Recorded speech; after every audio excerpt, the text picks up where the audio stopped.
H-Town, what's up? You know what time it is. It's time for the best 120 minutes of your day. The Chop Shop, the nation's number one urban sports talk show, and also your midday sports happy hour. Yours truly, Robert Hatter, alongside Jim Hicks, coming to you live from Houston, Texas, but we're broadcasting all over the world via Facebook Live and YouTube Live. Happy Thursday, baby Friday. We got a lot of stuff, y'all. It's going on in the news. Even Jimmy is almost on time. Unbelievable. But a lot of stuff going on in the news today. I'll bring you in. Hold on, Jim. Let me just bring you in here. A lot of stuff going on in the news. I just wanted to share a couple of things. You know, I'm gonna always have a different take, and I'll be trying to explain to y'all. All of us from different walks of life, and all of us affected by things are different. I mean, all of us. I mean, I don't expect ever for you to think like me. I don't never expect no one to think like I do. That's what make me. That's why I got one fingerprint and you got one fingerprint. But it's just a unique stuff happened yesterday while we were on the air. And I know we got special guests today, so we're going to have to get this thing. We got a whole couple of special guests today. We got to get this thing rolling. But Jimmy, I saw some last night. Words are power. Words have power. And I saw a tweet last night by J.B. Bickerstaff. I don't know if you saw it. He said the day was a deeply saddening day. My 8-year-old little girl told my wife she was scared to go to sleep because of fear that those bad people in D.C. would come to Cleveland. No matter what your politics, he said, that ain't America. That's treason. Before I go any further, I want to shout out to my starting five today. I did not shout them out. Mindy Collins, Todd Holmes, Sonia Billingsley, Rick Wilmore, Darrell Anderson, and Derek Johnson is the sixth man of the day. And unique thing that when I saw that, man, Americans, when I got off the air and went home and watched it, and I was really, I got right into what happened yesterday. Americans attacking Americans, attacking democracy. They brought a Confederate flag into the state capitol, and the side that lost, the Confederacy, they lost, and they brought it into the state capitol. Outside the United States Capitol yesterday, in case you didn't know, there were nooses left hanging. They pushed past the police, man, to occupy the seat of power. And somebody asked me, Robert, why didn't they raise this much hell when George Bush stole the election? Then somebody asked me, Robert, where was those preachers who said Donald Trump was a good man and was restoring righteousness to the nation? Paula White and Reverend Franklin and Reverend Graham. You know, where are they? It's just that just a unique time, man. And the more I got more about it later, but I'm going to let Jimmy chime in. No, don't invoke the 25th Amendment yet. No. Should have did that a long time ago. You know, we can't, don't get him out of office. He got 14 days. We got to figure out, because even invoking the 25th Amendment takes time. So we just got to figure out how to navigate around this thing, Jimmy. I mean, it was just some unique thing, man. I listened to the General Honore, Jimmy, your guy I thought you were talking about the other day. He had unique takes, but I got to share his take, y'all, because he is unbelievable. But Jimmy, man, y'all can tell my energy ain't here, and is here. I'm with y'all, but man, my mind is going a million minutes. We got special guests coming in. We're gonna talk to them about stuff. So Jimmy, what you got going on, man? And let me just take a quick break. Let me take a quick break, and you keep going. You keep going. I'm just gonna get off camera for a minute, and I'll be right back. Yeah, hell of a day yesterday, guys. We endured it during the live broadcast, which was January the 6th, the historic run, I guess, home in the invasion of the Capitol. And I mean, a lot of you guys, I want to incorporate and invite you guys to come on in with your thoughts on yesterday, because a lot of times you see some things, and some things you were surprised about, some things you probably weren't surprised about. And looking on it, one thing that I do know that on yesterday, did any of you guys see the article that was in today's New York Times? And in this particular article, and I tell you the headline of it, the storming of Capitol Hill was organized on social media. Now, take a breath. Many of you guys, of course, you have heard of what they call the dark web. And so let's not act like you know. However, most all dark webs are still infiltrated and known to certain layers of the federal government, FBI, CIA, certain layers are privy to they get in there, they infiltrate. There's moles everywhere. So this article is really, it's really not long. It's right to the point, and it gives a couple of websites. And the thing is, this date of January the 6th, they had been flaunting it, and instead of going on Twitter and Facebook with their plans, it was two different websites were the primary hubs for which they communicated.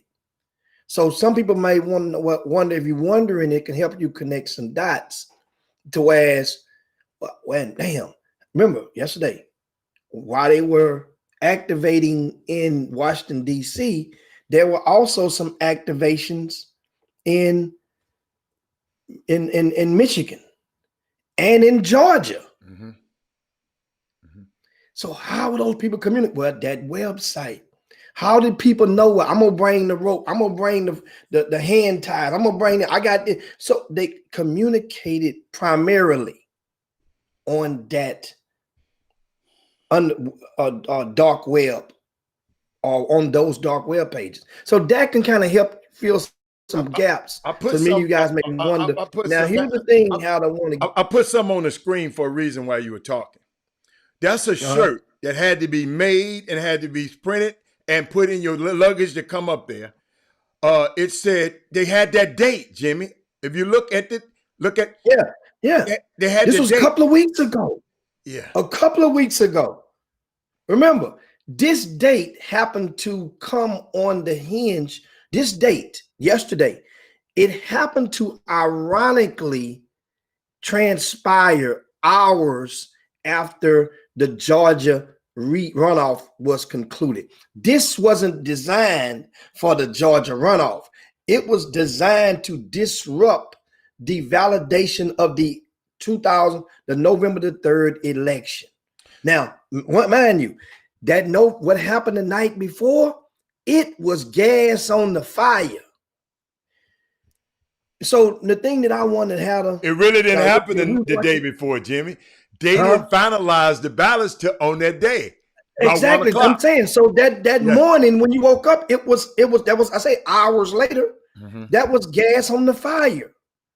That was gas on the fire, because the reality now, you done lost the Senate. Which, understand, guys. That's a whole nother different civics lesson in regarding that. And I'm not the civic instructor, but at the same time, there are certain things that are 101, and that is a lot of laws that are parked in Congress will get pushed right through. But the big stuff, it takes 2/3 of the Senate. We only got, well, the Democrats only has a 50-50 with the majority tiebreaker being Kamala Harris. So a lot of the stuff that you think is just not going to get pushed through like that. Yeah, but I'm just talking about the breach. Now back to this stuff right here. Back to this stuff right here. Yeah, but here's the topic, the first topic. Yeah, I'm talking about the breach, man. I'm trying to see Jimmy. I don't know about that's what I'm saying. That's the first time. Let's get right on the security. During the show, my antenna went straight up in the air. Two things that stood out yesterday. I'm talking about, I'm going back 24 hours ago. One was, why are so many of them? I'm not talking about COVID protection. We know they ain't studying about COVID. But in planning, they know that cameras are all over their place, inside of their place. Most of them weren't concerned about even covering up their face. Like covering up their face, like make a mask. You know how you make a bandana over you? That way now you can't, for facial recognition purposes, because those cameras automatically, kind of like on the Facebook, you know, you can put your cursor over your picture and it'll identify who's with you. I'm with so-and-so, with so-and-so. Well, that was one thing. Why were they so comfortable with showing their faces? Number two was the access into the building was too accommodating. And then we've all seen the viral videos. So now it's narrowing down. There's obviously, when you saw the police officers taking selfies with the people right inside in amidst the chaos and the invasion. Why do you think that happened? Understand. Why do you think the police were so cool with this? I'm going somewhere with it. I think one reason I think the police were so cool, because that particular police may have very well been in a member or in cahoots with the conspiracy. What if I tell you? What if I tell you 40% of those guys that were in there, 40% of the guys that were there, they're Trumpsters who work there. They're Trumpsters. What if I told you that? But I mean, and that's and so that means. But let me help you out. As the good general said this morning, you just mentioned the general. That's exactly what he said on the Joe Madison show. 35 to 40% of those people that they call them line officers. Yeah, they did what they were told. But they were told to let them in. They were told. This is coming from the prominent. Okay, but general. But I'm trying to figure out. He said, General Honoree, is three people are in charge of the security. Did you remember what we said? He said the sergeant at arms of the Senate, the sergeant at arms of the House, and the police chief of the Capitol. Y'all got to realize the Capitol Hill. Capitol Hill. The Capitol Hill is federal property. That's why Mayor Bowser don't have jurisdiction on that grounds. She protect the city, but she have to have permission, because everybody was talking about why. So those three guys, and General explained it, they worked by committee. And he said each one of those guys should be fired. But, Jimmy, those guys are government by the DOJ. Who controls the DOJ, Department of Justice? The damn fool who told them to go over there and storm the Capitol. Donald Trump, the president, is control of the Department of Justice. So if that's why y'all got to realize, y'all got to go back and listen to what him and Rudy Giuliani were saying hours before that stuff happened. Talking about go down there and take care. Go down there and whoop a little lands. Go whoop a little land. Go do this and go do this. And them people went and did exactly. Y'all gotta understand this, Jim. I like Barack Obama. Ain't nowhere in the world I'm finna go up there and bust in nobody's. I've been to the Capitol building, y'all. Y'all know how. What her name? Claire McCaskill, a white woman, former senator. She said her family members couldn't get on the House floor and take pictures.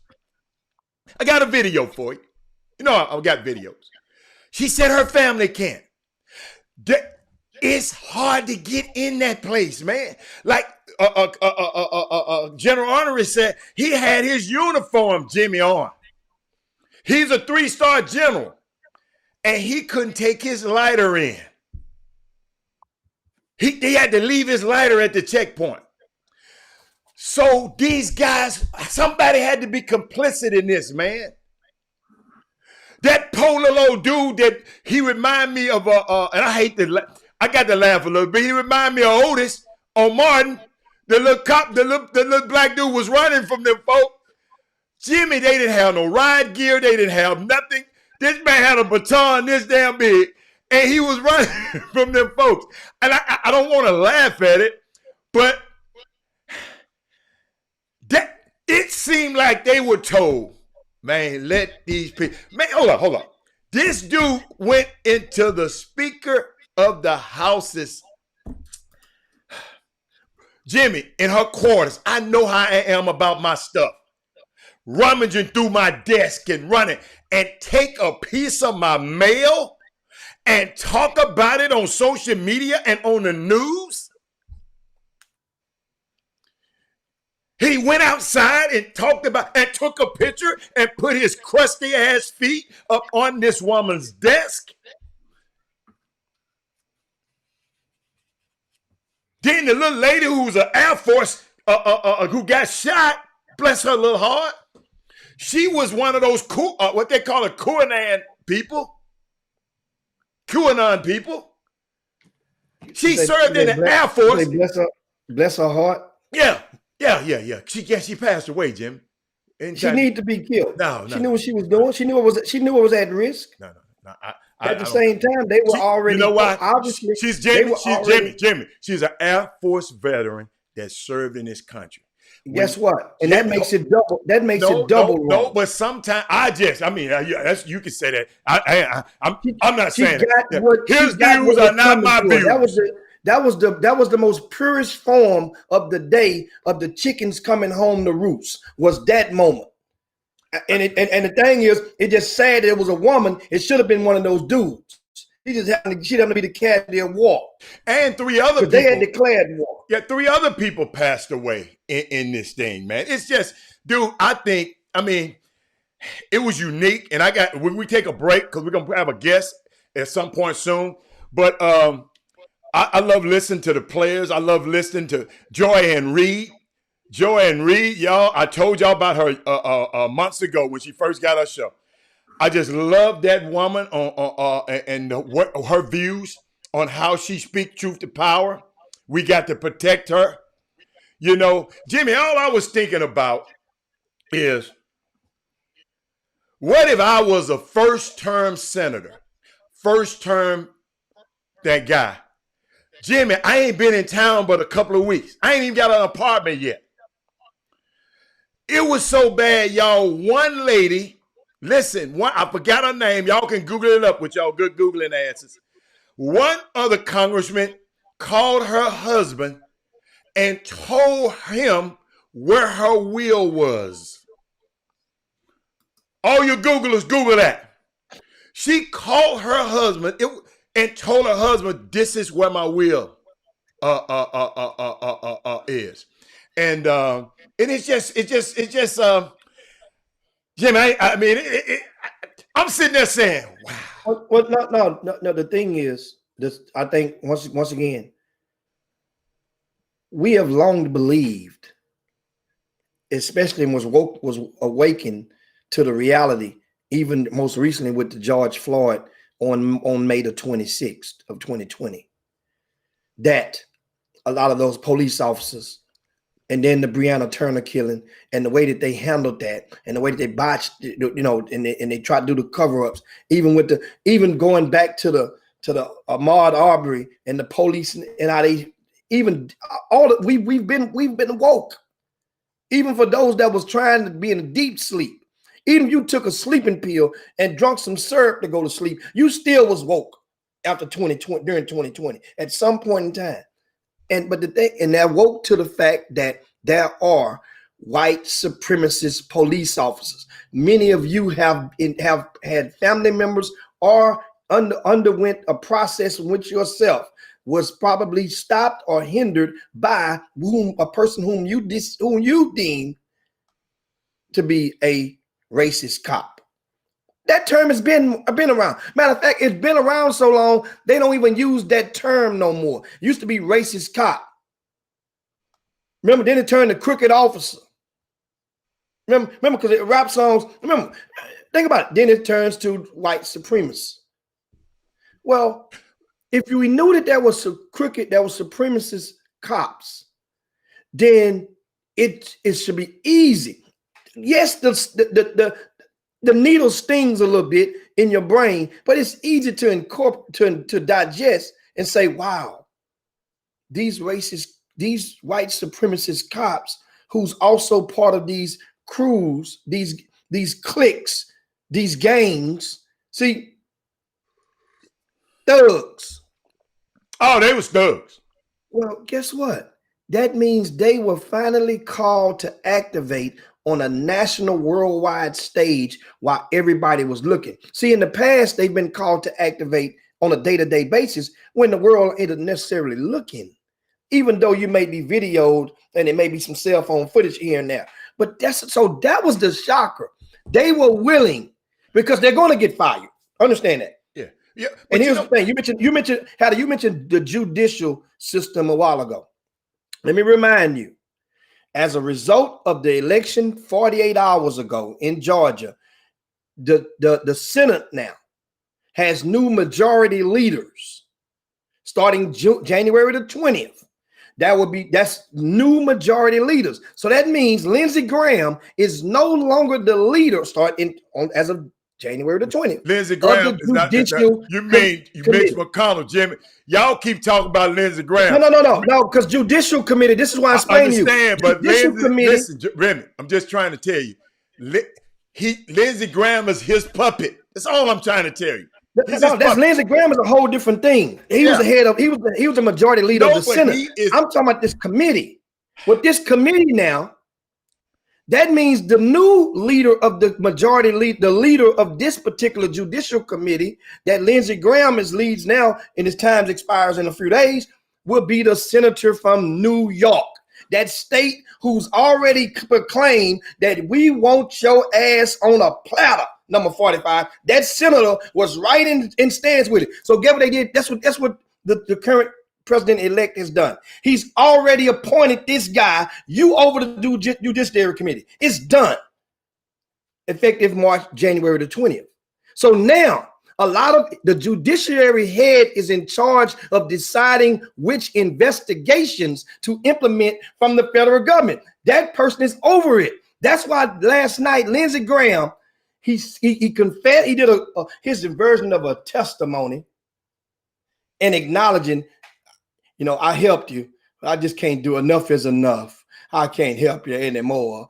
Because he was part of the coup. He's part of the coup. They gonna investigate. They got it. They've already started an arrest as soon as today. But they don't need, here's the thing. Don't charge him yet. Wait, because if you charge him now, Hatter, then this clown that's still in office can still give pardons to his buddies. We don't need to charge him yet.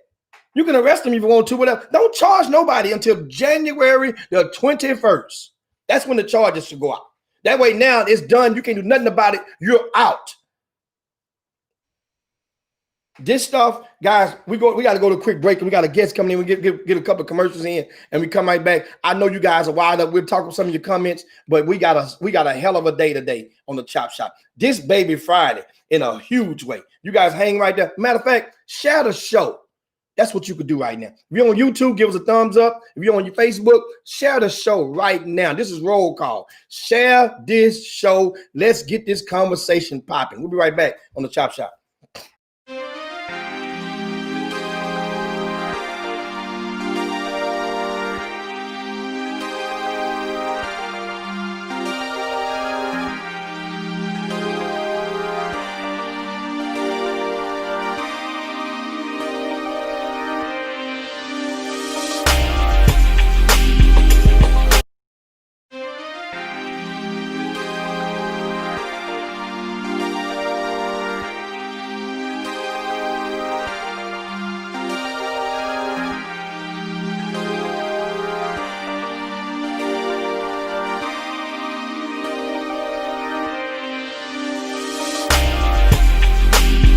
I mean, you know, America's not unique in its sins as a country. We're not unique in our evils, to be honest with you. I think where we may be singular is our refusal to acknowledge them and the legends and myths we tell about our inherent, you know, goodness to hide and cover and conceal so that we can maintain a kind of willful ignorance that protects our innocence. See, the thing is that when the Tea Party was happening, we were saying, pundits, oh, it's just about economic populism. It's not about race. When people knew, social scientists were already writing that what was driving the Tea Party were anxieties about demographic shifts, that the country was changing, that they were seeing these racially ambiguous babies on Cheerios commercials, that the country wasn't quite feeling like it was a white nation anymore. And people were screaming from the top of their lungs, yo, this is not just simply economic populism. This is the ugly underbelly of the country. See, the thing is this, and I'll say this and I'll take the hit on it. There are communities that have had to bear the brunt of America confronting, white Americans confronting the danger of their innocence. And it happens every generation. So somehow we have to kind of, oh my God, is this who we are? And just again, here's another generation of babies. Think about it, that 2-year-old had his bones broken by two parents trying to shield him from being killed.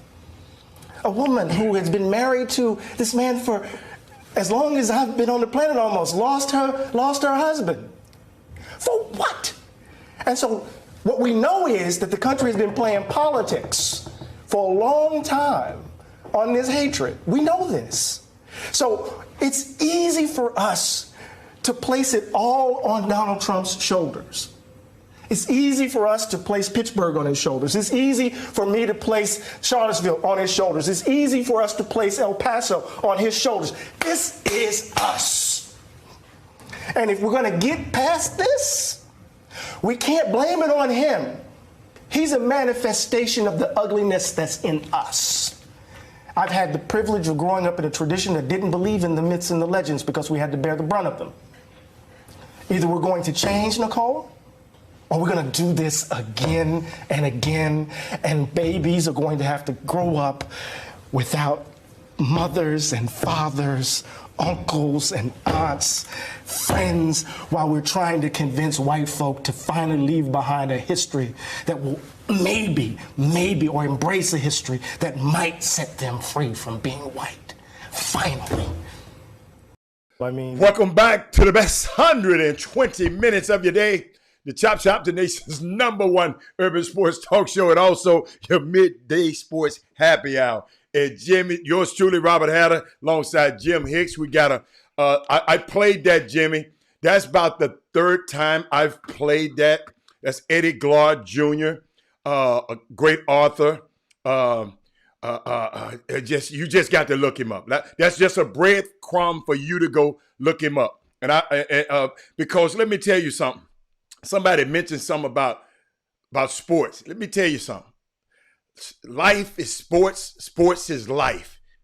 And when you listen to this show, we're going to communicate life to you.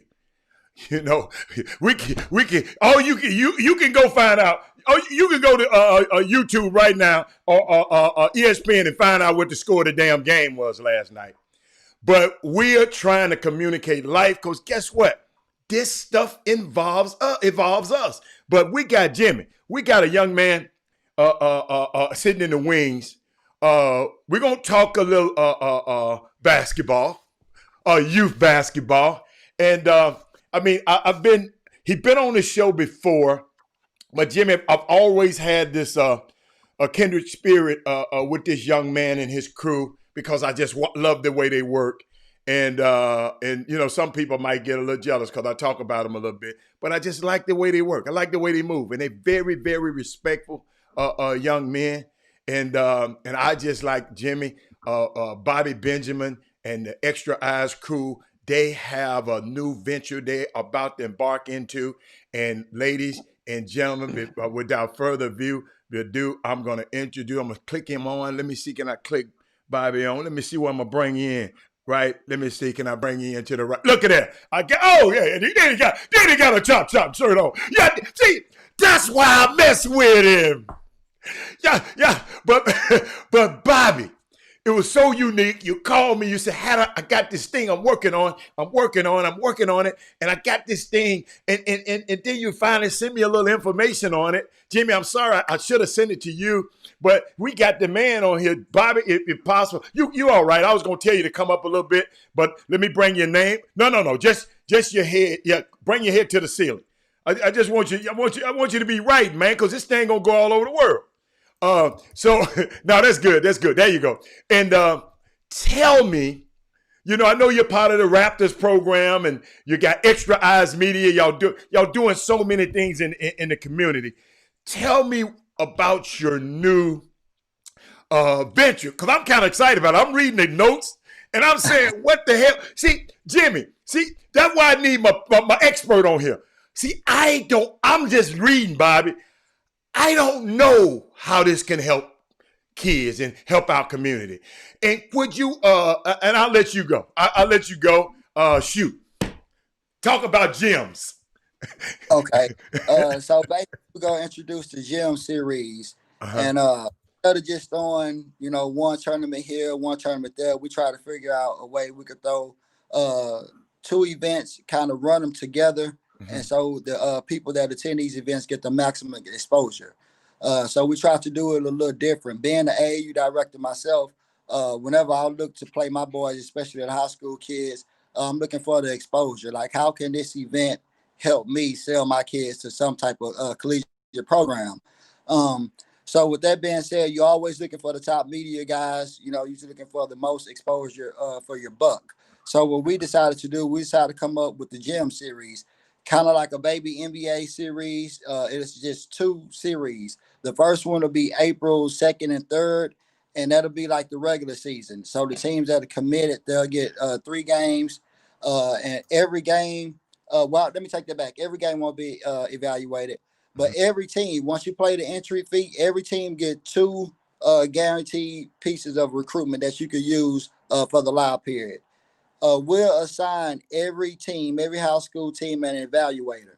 So once you leave this event, you will leave with a team evaluation and a team mixtape. So we partnered up with different media guys around the city of Houston, different cities. We still haven't reached out to everyone yet, but we did have a lot of guys that already confirmed to be a part of this. And so this also helps the media guys, because we're going to pay these guys for these evaluations. We're going to pay them for their mixtapes as well. So your tournament fee is really going to your exposure. It's not really about making money on this event. It's about trying to give them the maximum exposure for their buck. So you will leave with 1 mixtape and 1 team evaluation from a certified media source that's registered through the gym series. So with that first series, after the 3 games that have been played, all the evaluators will come together, and we'll get a list of 22 kids that we think are the top performers, and they'll actually participate in an all-star game, because the championship series will be June 26th and 27th. That'll be the final series championship teams for every age division will receive championship rings. But during that weekend, we'll have an all-star game. That way, the 22 kids that the media guys, and there'll be several media guys, not just one guy. And Estrada is not going to do this by itself. All the media guys will come together and to pick 22 of the top performers from that first session. And so with the media guys as well, they're going to pick the teams that they're going to cover. So we'll do like an NBA draft. So if I have 5 different media guys and 20 teams for the high school division, just say the first guy, just say if Jeffrey Day or whoever the case may be, he'll have first pick. Hey, we want to watch this guy from Texas Takeover. So I'm gonna choose Takeover 17U. And say if I have the next pick, I might say, well, I want to choose any other AAU organization, and it just rotates like that. That way, the evaluators have some type of input of the teams that they're evaluating as well. Explain to me. Do something a little different. I'll keep going. Go ahead, Hatter. Help me out. It's called GEM, GEM, because it means games, evaluation, and mixtapes, right? GEM. Yes. Okay. Yes, sir. Explain to me what made you, because it's a need. I guess what made you in your travels or in your experience in this game, what made you say, okay, I need to do this. I need to do this. I mean, what made you? I mean, I know it's some had to say, man, this is missing. If this is missing, this is missing. Tell me what was your what the light bulb? When did the light bulb go off? Maybe that's the better question. Actually, I've been working on this for about 2 years. Right at 2 years. Okay. A lot of things I don't want to just do an event because we have an opportunity to to host an event. I want to make sure when the people come that they get the biggest bang for their buck. Being an independent organization, we struggle with funds. So when we spend our funds, we want to make sure we spending it the right way. So when someone comes to our events, we want to make sure that they spending their money the right way as well.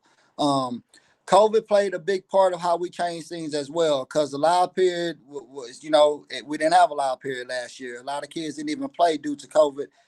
Some of them was concerned with the safety of their kids and everything. So we wanted to do something that could help, because as of right now, we will have a live period. So both events is right before the live period. A lot of people may or may not know. Most coaches pretty much know, for the most part, who they're coming for the live period. They have a list of kids that they're already coming to recruit for, that they know about. So they want to check these kids out and see if these kids can live up to the hype or their expectations. So by us holding this event, this actually give you some leeway. So say if Mr. Hicks was there and he evaluating the team, if Mr. Hicks evaluating the team and he say some good things about a couple of your players, I'm pretty sure you could use that as leeway to persuade a college coach to come watch your kids during the live period. If he have an open slot that outside of the kids he already know about, and he say, well, maybe I will come check this guy out because evaluated like Mr. Hicks bring certain different things to the table. It's kind of like with rankings. Some people, man, rankings ain't nothing, and rankings don't matter. Like I tell people all the time, I would say both. If I need a situation where I say, well, the rankings don't matter, that's cool. But at the same time, I would be lying if I say I don't use it. My kids ranked, I don't care who rank them. I'm going to use that, and I'm going to send it to as many college coaches I know. I'm going to say, hey, I told you my kid could play. Look what this guy think about my kid as well. So this would be the same way with these evaluations. It could be the same way with the mixtape. It's just extra proof. But also, as an AAU director, you should want to get your kids somewhere where it's exposure. That's really what you're paying for. So we try to figure out a way where we could give something that's not promised nowhere. I've been a lot of places and a lot of great media, a lot of great coverage, but you never guaranteed to leave with a mixtape and a team evaluation nowhere that I've played at. Jimmy, do you got a question? Okay, come on, Jim. Yeah, I was just reading it. Like I said, I hadn't seen. Well, I got one right quick, Jimmy. You said this avenue. I got your notes. You said this avenue will help D2, D3, and NAIA and JUCO recruitment the most because those institutions can attend both sessions. Bobby. Yes, sir. What you mean about that? I guess it's self-explanatory, but you figured that out. You saying those guys can come out at any time. That's what you're saying. Yes, sir. Guys are able to come out and recruit. We're working on getting as many of those coaches that we know and that we network with, as well as some of these media guys that'll be a part of this event, to get as many coaches there as possible. But like I know, every coach not going to be able to come, for whatever reason. It just may not be the perfect time in the budget or whatever the case may be. So that's why we're bringing in these evaluators as well. So if a coach can't come out in that case, but he have a good relationship with some of the guys that we have that are evaluating and doing these mixtapes, we're still able to bridge those gaps and network and get the your players' names out there to these resources that can help these kids in recruitment. And it's also for every media guy. It's also a way to come in. Like I say, it's not all about money, but you can make some money. Once teams register, every media guy information will be given to those coaches and parents as well. We're not going to hide anything. If a parent want to pay for an individual player evaluation, that'll be up to those guys. I don't negotiate for anybody, but I will have it accessible. So if players or parents want individual or extra evaluations, they'll be able to pay for that through those individuals, and they come up with their own prices. Like I'm not telling them what you need to charge, whatever that service, whatever they feel like charging or whatever they think their brand is worth. That's definitely going to be their charge, but it's just an open game, open session. Is it a girl and boys event? Or just boys? We working on that now. With I won't even say issue, because I just have to go out and look at some more facilities before we open it up to the ladies, because we definitely want to. And Gary Carter, Analytical, the bottle plug, he's been doing a lot of good things with the girls, him and Jeffrey Day. So we're definitely trying to open it up. We just make sure we have enough facilities to hold all the teams that want to participate. Jim, keep going. I'm trying to go out and come back in. It seems like I'm flickering right now. Okay. So I'm trying to get my video. I'll get you out of there. All right. Let me know when I can see you when you come back in. But Bobby, it's unique. I mean, you got to understand, Bobby. I don't follow this stuff. I'm following it a lot more lately. Don't have no dog in the fight, but I want to be well versed about certain subjects because we talk about it so much on the show. And I'm just glad people coming up with new and innovative ways to help the young kids and make them understand. Let me tell you something. After them 2,000 scholarships gone D1, it's some more over here. And let me tell you something. And I'm in that market. And I want you to, I want to be able to give you, give you this service. And what is the uniqueness about? Because I don't know. I never, to the old school guy like me, I ain't never sent a video out about my son. I ain't gonna lie, y'all. I hate to say it like that. I wasn't thinking about that. But I know times has changed. Back then, I had a BlackBerry back then. I got an iPhone right now. So Steve Jobs done changed my life a little bit. So I'm just Jimmy back. I just want to, is it? And I want to talk to the parents. I want to talk to the people, because y'all are the ones who are going to be using this service. Y'all need to ask Bobby questions, because it's called, I was in love when you said Jim.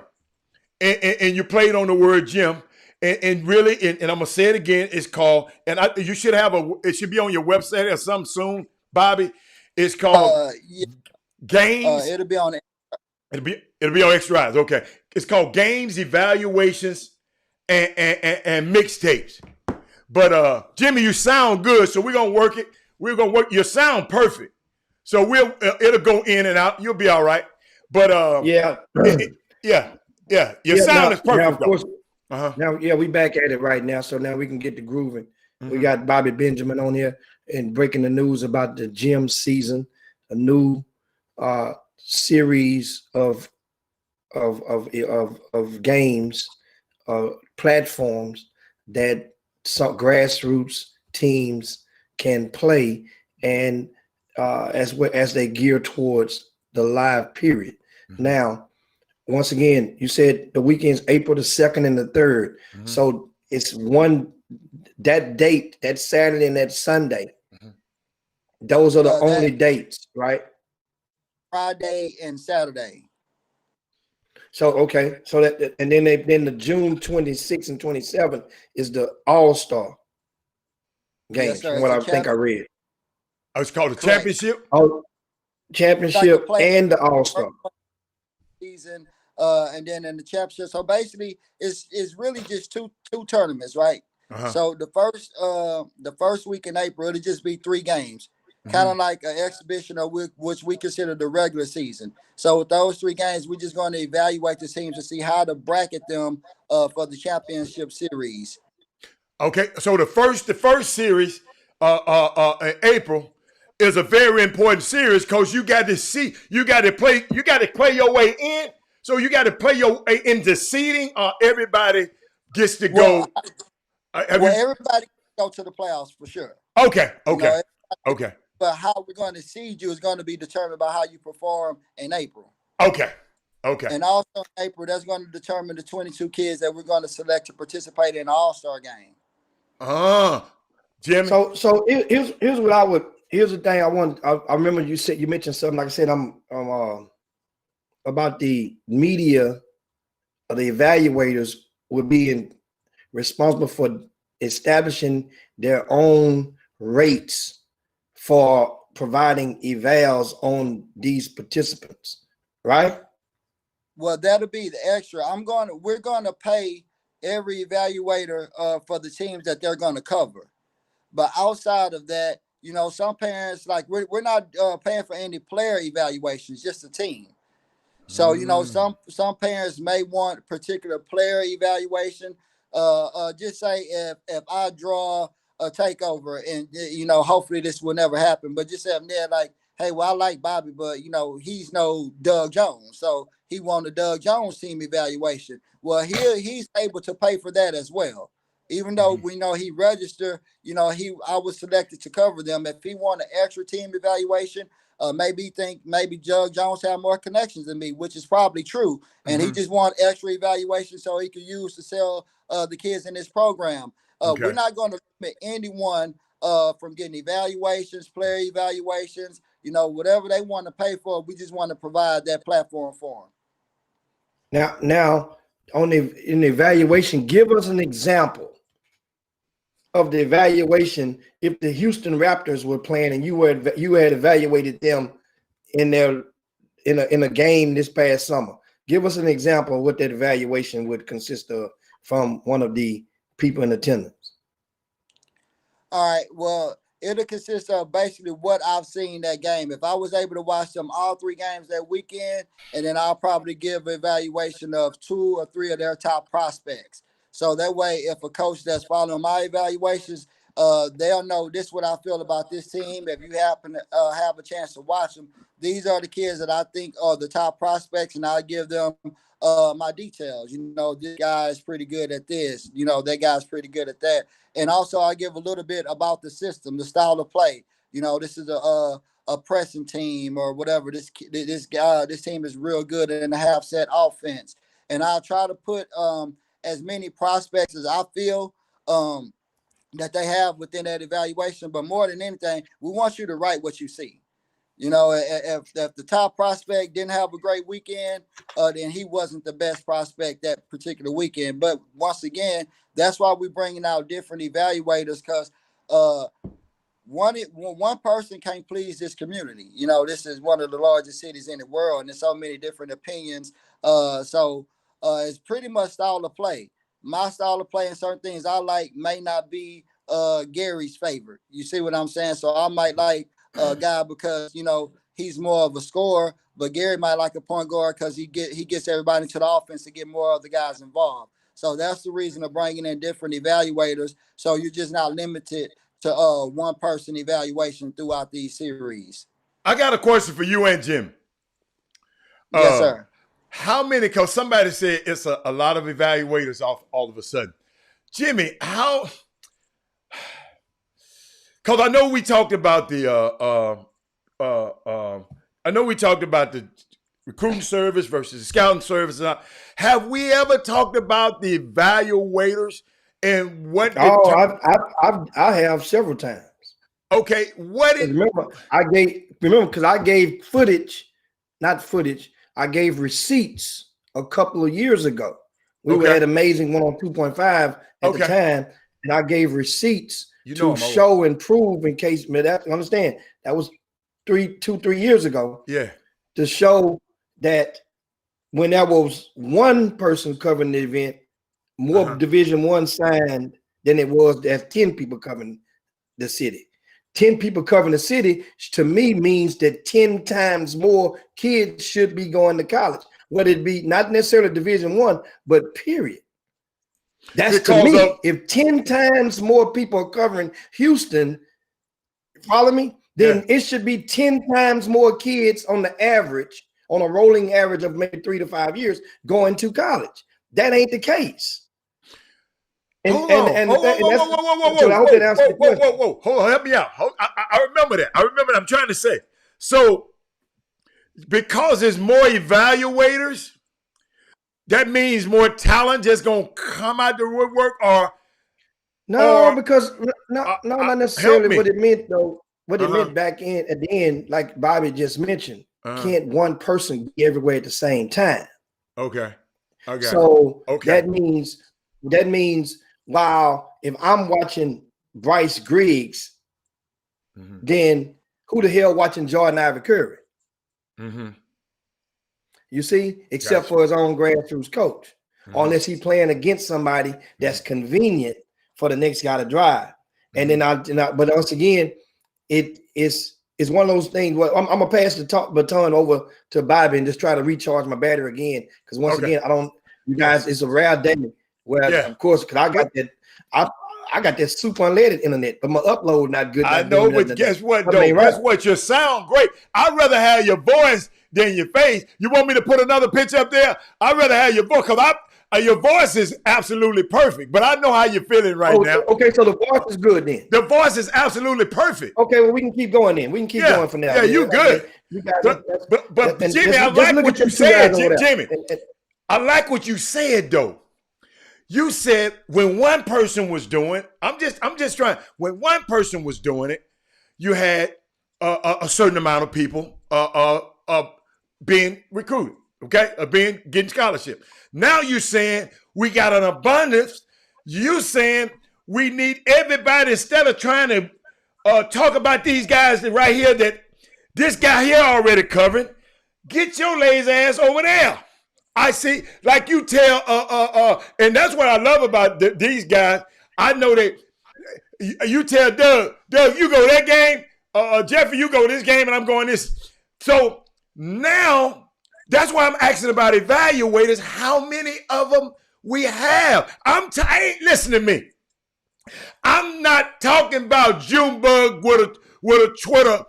And some of y'all call some of these guys evaluators that I don't. Bless y'all heart, y'all might know something that I don't know, and I apologize. But I'm not trying to, you notice I'm not saying no names. But Jimmy, what determines you as an evaluator?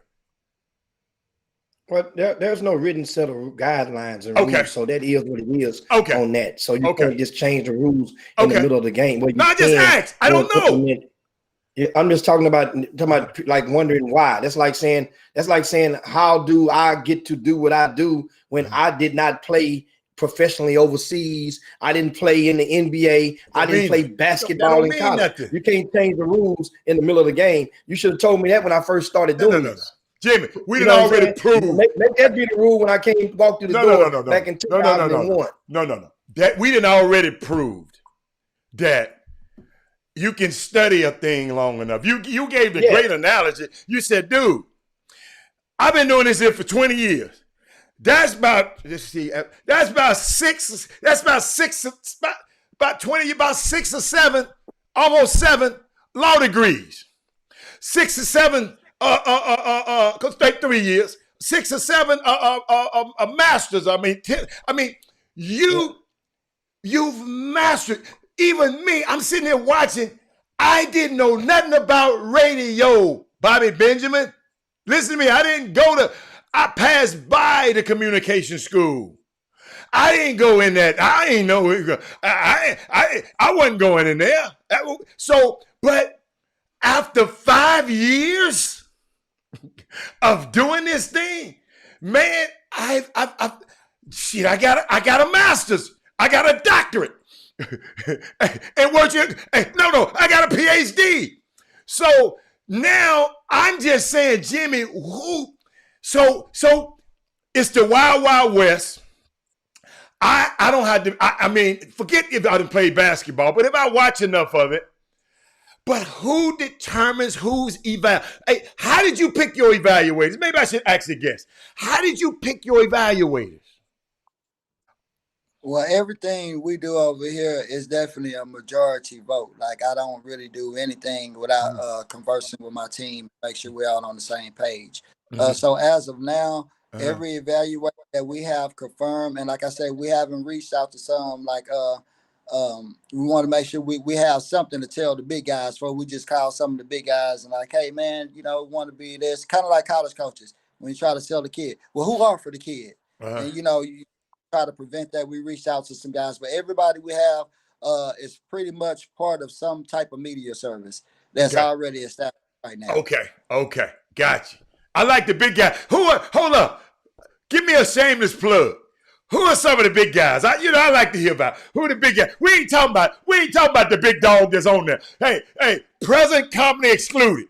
We ain't talking about the Godfather. Give me some more big dog. Give me some more big dogs. I know. Hey, if I wouldn't be on the show with him if he wasn't a big dog. So I know about him. Give me some more big dogs so I can shout them out on the chop shop. You mean just in general? Yeah, give me some big dogs. Well, first, even though that's your co-host, you say don't shout him out. I'm gonna salute. Okay, okay. He's been doing on here. Who else? Give me some dogs. Doug, okay. Been doing this a long time. Real good guy. Doug ain't big. Doug ain't a big dog no more. He little. He little dog now. But who else? Give me another one. I'm gonna go, Mr. Jeff, my boy, man. Yes. Mr. Jeff, hey, man. Hold up. Stop. Jimmy, hold up. Let me ring the bell. And it's not you, Jimmy. This come from a guy in this community. With your slick ass. Excuse my language. The 3 top guys that, not Jimmy, but a consumer in this industry, all of these 3 guys is with RCS Sports. But I'm going to leave it there. But keep on going. Give me some more, big dog. Come on. Give me some more. Keep on. And which I'm gonna go Marcus Sloan. Marcus Sloan been doing this thing. Tight Bridget. Yeah, he stay fly. Okay. Robert Carroll. Robert Carroll, real laid back. Robert Carroll. Hey, hold up. Okay, I ain't gonna mess him. Hey, when we get off air, me and you got a Robert Carroll joke. I accept that. I got that, but Robert Carroll know what I'm talking about. But keep going.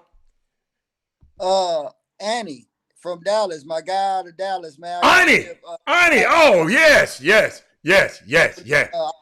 Paul Miranda always show us love. So shit. Okay. I know I'm probably missing a name or two. Lately. What about Buff? Man, most definitely Buff. Okay. I'm trying to. I don't want to say too much, but just since you brought up Buff, I might be wrong, but I think Buff confirmed to participate as well in the events. Got some of these guys already confirmed. But like I say, we just want to kind of break the news on the Chop Shop. Man, you guys always do so much for us and provide such a great platform. Before we really got out, we wanted to make sure that we break the news here first. We haven't even posted a flyer yet. I know. got a flyer yet. I said, hey man, we're gonna wait till we get on the chop shop, make that happen, and then we'll go full throttle and hit the ground with the promotion. We do have a team out of Georgia. Teacher, hold on, teacher. I'm holding my hands up. You see, you watch me. I'm holding my hand up. Teach. Hold up. Nettie said, what the hell? What about the damn baller plug? You ain't mentioned him. I mentioned the baller plug first, Gary. Oh, okay. All right. Okay. Keep going. Then that's what I said. That's why I say, man, that's a cue to stop there because I'm gonna miss somebody. When you're on the chop shop, man, you get nervous. I'm bald head. I'm sweating. I like your background back there. I like your background. The TV kind of crooked. It's got a curve in it. Come on, man. I know what it is. Got a house full of them. I'm just laughing. Somebody asked a question and on the YouTube feed. Okay. And Daryl Bourne say, why would I pay an evaluator to do what he's already going to do? Someone please explain this to me. Okay. Well, that's real simple. Meaning from the team standpoint. He's coming from the consumer, not the event operator, not you. Why would, if he's a team participating, why would he pay the event the evaluators for an evaluation if that's what they're supposed to normally provide anyway? Okay, well that's like I said, being a AAU director as well, which is as a consumer, because at that point when I'm paying for 7, 8 to 10 teams to get in the tournament, it's certain things I'm looking for. But you paying for it because how many tournaments that you pay for an entry fee and you get a team evaluation in a mixtape one fee. That's the difference. We go to a lot of places. You might some guys might even cover and mention a player or two, but that's not a team evaluation. That's definitely not a mixtape. It's not nothing that you could go necessarily go to a college coach with and have some proof or receipt like you guys like to use on the chop shop. Hey, I said my guy could play, but this is an evaluator that's saying the same thing. Because we've been in certain tournaments, but it's just so much talent in the state of Texas. The evaluators cannot see every game or write up every individual kid. But this platform is structured just to make sure you guys will get seen and get an evaluation for sure. So you're actually paying for the tournament. You're paying, to cover the expenses, the referees, the facility, everything else. But as well as that, we're going to make sure you get a team evaluation and the team mixtape. Jimmy, here's my question. Okay, all right, go. Do you think it's a good, as you being the event operator, do you think it's a good idea if you put a cap on the rate that your evaluators should, a recommended cap?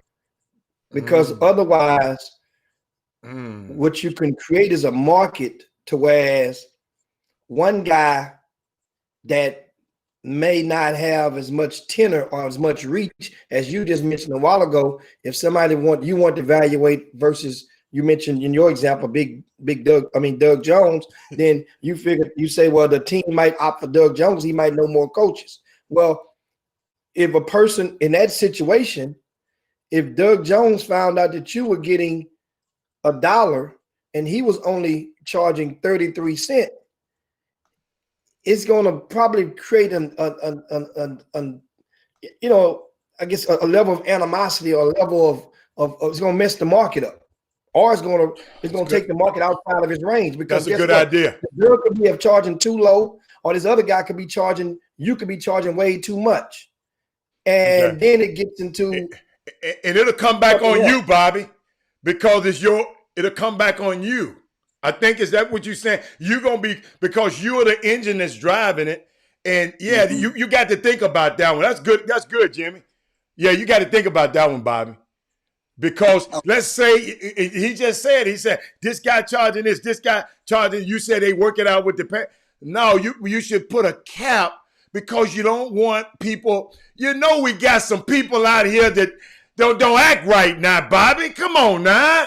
That's kind of why I'm going with it too. At the same time, like look at it like this. How can I tell Jimmy Hicks, just Right. anybody, how can I tell you how much to charge for your services if they're willing to pay for it? Because that's what's I going got on you. anyway. Now I could probably put I a got cap on it, but how can I really manage that and tell the guy what his services is But worth? here Don't here it is. know. If it's you. already going on anyway, then that means that said parent or coach is already feeding that particular evaluator. So that means now you're creating a market for them to double dip. That's true. I look at it as Y'all this. right, man. I look at it as this. If they've already been paying this certain individual or this certain company, and they feel like, well, I paid them so much, maybe they don't want double dip. Maybe they'll go over to a new guy and see what their evaluations are about. So you opening up the evaluation market But around this listen, joint. I just want to provide a platform. I don't want to, because it's going on anyway. So, like I said, we're not going to hide anything. That whatever you want to pay for is here. If you want to spend a certain amount of money on an evaluation from a certain individual, that's really not my place to police that. I got you. I see what you're saying. I'm not trying to police nothing. You, I just want to provide the platform and just hope everyone do what's right. But I okay. don't really I got put a you. number I or got you. price I what got you. somebody I worth like unless that. they from their Well, family. I'm gonna tell you right now, whatever the lowest guy charging, I'm gonna do an evaluation for lower than that. That's the way I come up on the street on the block. That's what I'm telling you. That's why you better set some numbers because I'm gonna reach more. I got more followers on social media, and I'm willing to charge the lowest price. See, I'm telling you. See what's gonna happen now? I'm just telling you, that ain't gonna be fair to the next guy because it's gonna squeeze. It's gonna make them feel like I'm just bumping. I'm shooting at them, and I'm just shooting. Once I hustle, I'm hustle because you creating an opportunity for hustlers to hustle. But I don't want to hustle the people. But somebody gonna get hustled. And this is the next thing. We have a cap off date, so all the media have to be certified through us. If you're not certified through the GEM series, you're not allowed to come and do media evaluations or anything. Oh, So okay. So that's why that market is just going to be for our you and you going okay. You're gonna have a certain amount of guys. And guess what, Jimmy? Jimmy, I think you just thank you, Jimmy. I think you just really straighten the whole market out right there. Because guess what? These parents that's listening on this show, you just help them. And that's what I be Exactly. trying to tell. That's what I be trying to tell these people. Exactly. This show, I can't believe y'all not sharing this with y'all friends. But Bobby, hey man, I'm excited, man. I'm just excited because I've never heard of it. I want as much as whatever I do, I can do to help. I'm here. You know, think about it. You got on like Jimmy. Ain't too many people that came on this show got my chop shop shirt, got that chop shop shirt on. I'm gonna just tell you. So you my dude. Yes, sir. You my dude. So, but Jimmy, you want anything else? We got to get ready to land the plane. We Yeah, have we a got to good land the question plane. before you're gonna get to Alex because that's a long question, and so he spent that much time putting that question together. We Okay. got to talk it to you. Answer And Alex asked, "What does Bobby think about the accuracy of evaluations? Seeing a kid in grassroots, where it's very individual basketball style, versus on a high school team, where team concept and intangibles are more closely tied to a college performance. Not just the kid that shoots the score / shoots the most." Basically, what are your thoughts on evaluations versus from grassroots versus the high school team? It all depends on which teams you're watching, whether that's grassroots or high school, and that's just my opinion. You watch some grassroots teams, and they go run a lot of plays and get in a lot of sets. And you see some on a high school court, and you don't really know. So I think the evaluation is all about looking at that particular time. Because I can't just say, well, grassroots just go out there and they just throw the balls up and play, and one guy all the ball. Because I had Jordan Aubrey Curry, who was one of the top leaders in the state of Texas in scoring, and I don't think he ever scored 20, 25 with us. And he was one of our better players, but we just don't operate like that with the Raptors. We're looking to get the best shot. We're looking to take advantage of the mismatch and that's how we like to call our plays and getting our assists if we don't get out of transition. So that's a tough question. Like he was giving me two teams to compare, that'll be a little different, but I think that's just too general for me to answer. Okay, that's good. That's fair enough. That's fair enough. Definitely, man. Appreciate it, man. Thanks so much, man. How can they follow you and get more information on the gym season? You can follow us on Twitter at Extra Eyes Media. Instagram is the same as Extra Eyes Media. Also, the website will be up if it's not up right now, extraeyesmedia.com. And that's where you guys can go and register as well. But you can locate us any type of way, social media platform, DM us. You can call us, anything necessary to get involved. But like Hicks say, I'm, from the looks of it, like I say, we have 3 different teams confirmed from the teams from 3 different states already confirmed. So we may have to put a cap on this. I'm not saying, hopefully we're looking to try to get more gyms.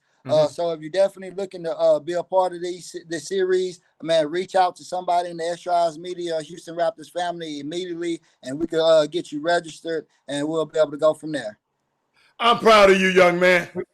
Appreciate it, man. Hey, that's it. That's my guy right there, Bobby Benjamin. Y'all make sure you follow him on social media. Hey, ripping the chop shop. We got to go to a quick break. We come back with another special guest to chime in with you. And this guy right here coming up next. I can't wait. He's in the trenches. You guys have seen me. He joined us last. He comes to do a biannual appearance on the chop shop. But it's that time right now, especially after all of this stuff that went down yesterday. Right now, I'll tell you right. Y'all better hold up, Jimmy. They better share this show right now. No. Tell a friend and tell another friend. Show right now. Yeah. And if you was a fan of Public Enemy back in the day and Fight the Power, we about to fight the hell out the power when this guest come on. Chop stop me right back. Let me see where I'm going with this. Radio Raheem like a muff. He ain't that bad. Don't do my boy Jesse like that.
For the first time since the British burned most of Washington to the ground during the War of 1812, the United States Capitol was invaded by a large, violent group. This stuff's not supposed to happen in our country. It was malicious, it was dangerous, it was a huge attack on our democracy, and that is concerning. I'm 20 years old. I think today was of my lifetime, probably the biggest flex of white power and white privilege that there is.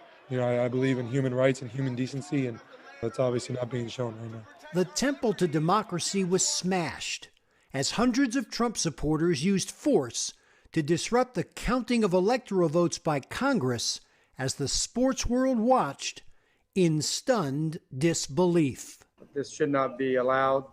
It's unacceptable. It's America's capital. should not be able to do what I saw on video. It's disgusting. It's embarrassing. Welcome back to the best 120 minutes of your day.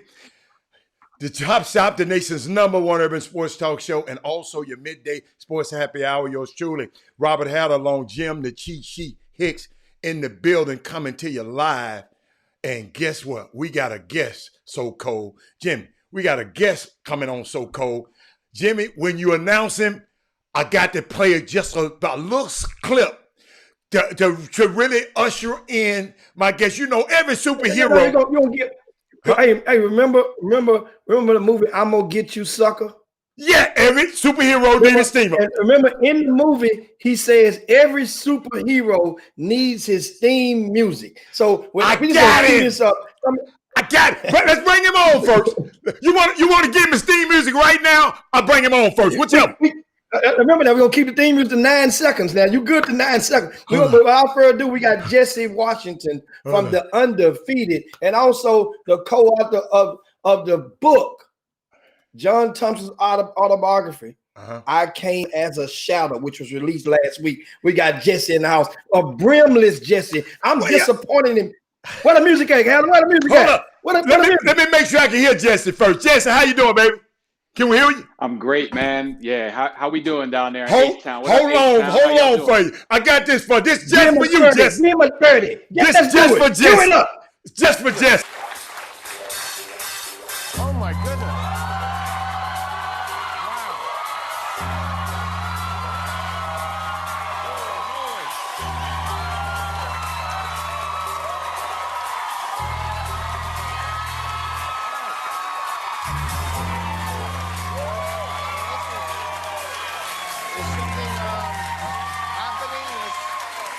Am I in trouble?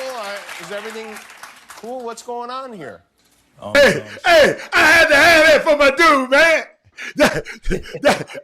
They might kick us off of Facebook for that, but I had to have that for Jesse, man. That's all right. We can clip it back out and go back and keep on rolling. Hey, man. They can't stop. My man. Hey, Jimmy, I'm so proud of Jesse. I'm so proud of you. I've been watching your work.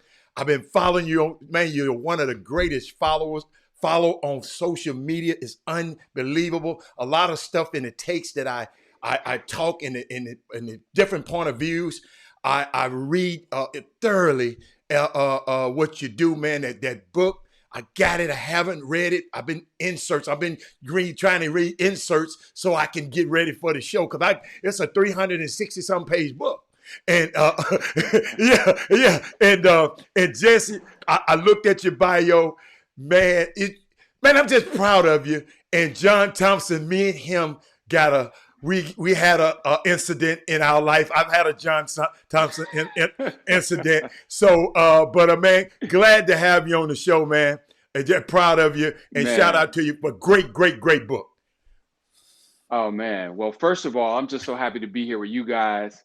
I love what y'all doing. I love how y'all elevating it. I love these ads that y'all rolling out. You know what I mean? I don't love the fact that I don't have my Chop Shop t-shirt, but I'll do. I got you, Jesse. I got you, Jesse. But just, I love what you guys are doing, how you're empowering people, how you're keeping it in the community, how you're uplifting others. That's what Coach Thompson was all about. Coach Thompson would love that we're on a Black show in Houston, Texas, talking about a book of 360 pages because he was about that education. So appreciate y'all for having me, man. Unbelievable. Jimmy? Hey, man, thanks for being here.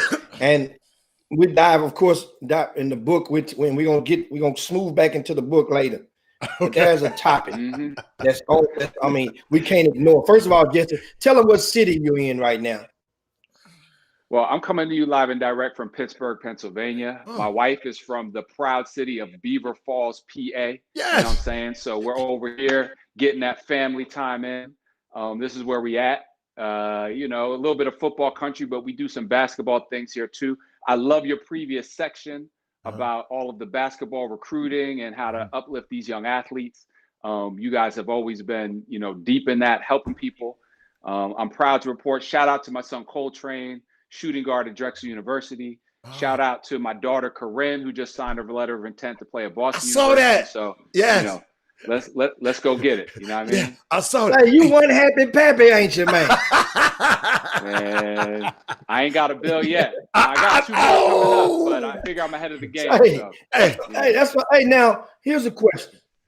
You know, of course, now we're gonna slide them into the stuff that happened yesterday. We talked about it earlier in the show, but let's first go down south.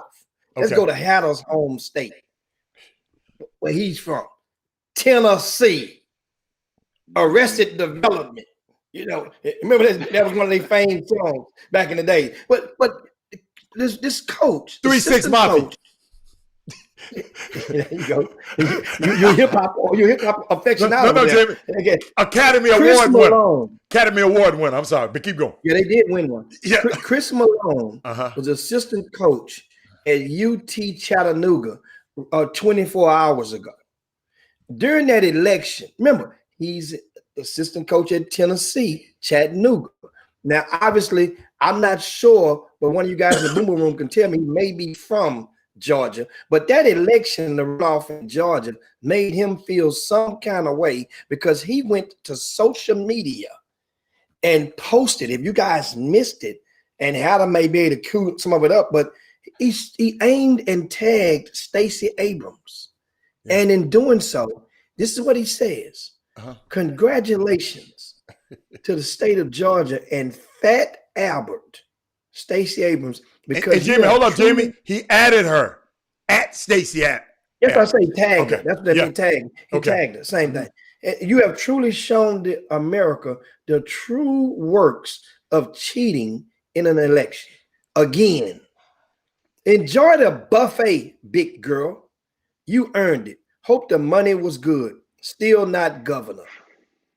And this morning, after a public outcry, now remember, this is what I tell a lot of you viewers now, and this is one of the things I want to toss at you, Jesse, because a lot of black folks, we can, guess what? We can shout all day long. I remember the late great Ralph Wiley penned the book back in the days, Why Black People Tend to Shout. And we could shout all day long. But the thing is, now it's time to activate and shout in a different way, the way that they've been doing us for years. That the way they hit and call it, we saturate it and do it through emails, call the offices, call your governors, call your senator. And even though those phone calls gonna log up. So what happens is the outcry because a lot of those parents of the black kids on that football team had been motivated or inspired to make noise. If you request that you want to get in the transfer portal, even though football season's over with, then they're not gonna have a football program. And guess what happens? The AD releases a statement and they fires this coach with less than 24 hours later. Your thoughts on that and give tips on how in your profession, what are some of the ways that when problems of such, how did white folk get this comfortable?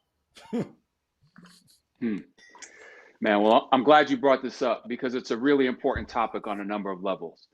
Number one, there was no cheating in Georgia or elsewhere. In Georgia, this is according to the Republican Secretary of State who voted for Trump, who said there was no cheating, you know, and judges appointed by Trump all the way up to the Supreme Court have invalidated any claim of cheating.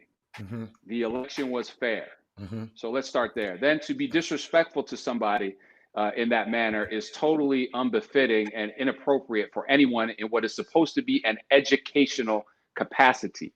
Yes, we send our young people to these universities to play ball for free and to get an education, but they are there to be taught, to see examples of achievement and character. That's the primary reason that they're there. And that's what Coach John Thompson was all about, as he makes very clear in his book.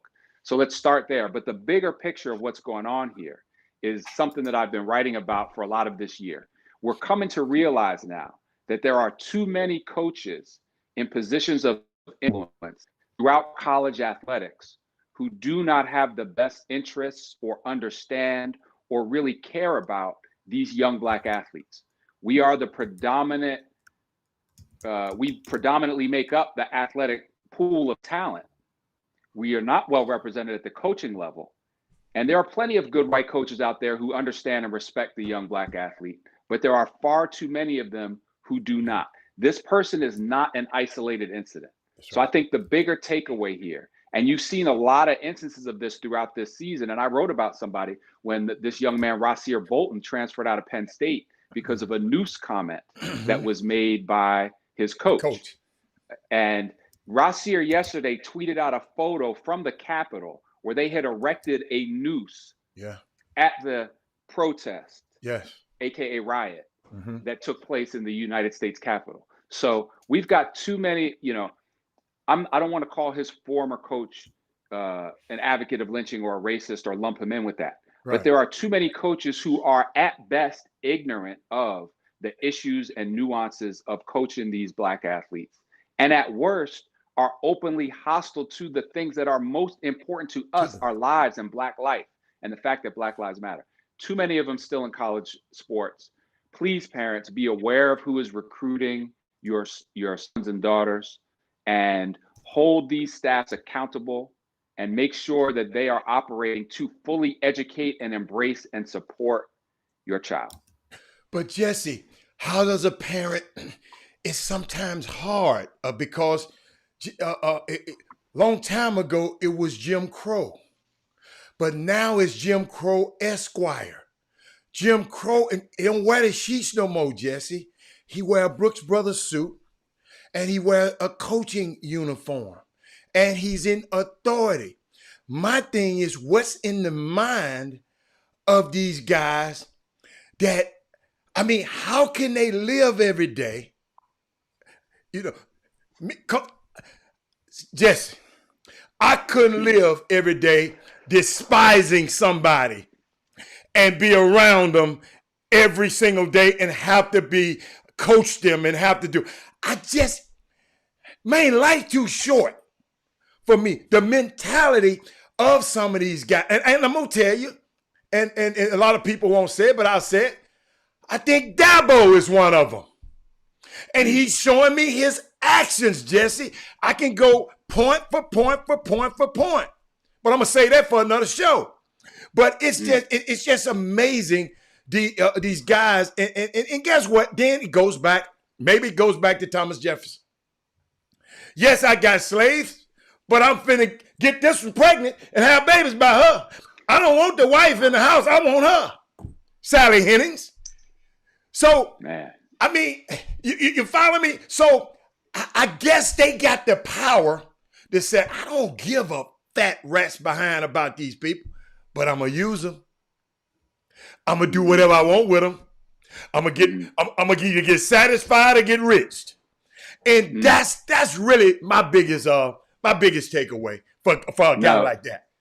Jimmy? No, man. I mean, let me jump in real quick because I feel that pain and that frustration in your voice, and I share that. And so I've been deeply, deeply influenced by working with Coach Thompson on his autobiography. And so a lot of these philosophies that I'm coming, I feel like I'm channeling him right now. What would Coach Thompson do? And here's the thing. Yes, there are too many of these people. The first thing he would always correct me when we were writing the book, and we would say white people this, white people that. He would say some white people. Okay, so let's go there. It's some white people. I am worried about Dabo. But this whole exploitation thing, yes, there are some white people, too many white people in college athletics who just see us as a dumb athlete who can help them get money, get paid, win games, and then they don't care about us. And it's far too many. The antidote to that is don't allow yourself to be defined as such. Make it clear to these people, I am intelligent. I have a mind. I'm going to use it. I have more power in my voice than probably you may realize. And really, these athletes and the parents of athletes have more leverage than we know. And they're starting to use it.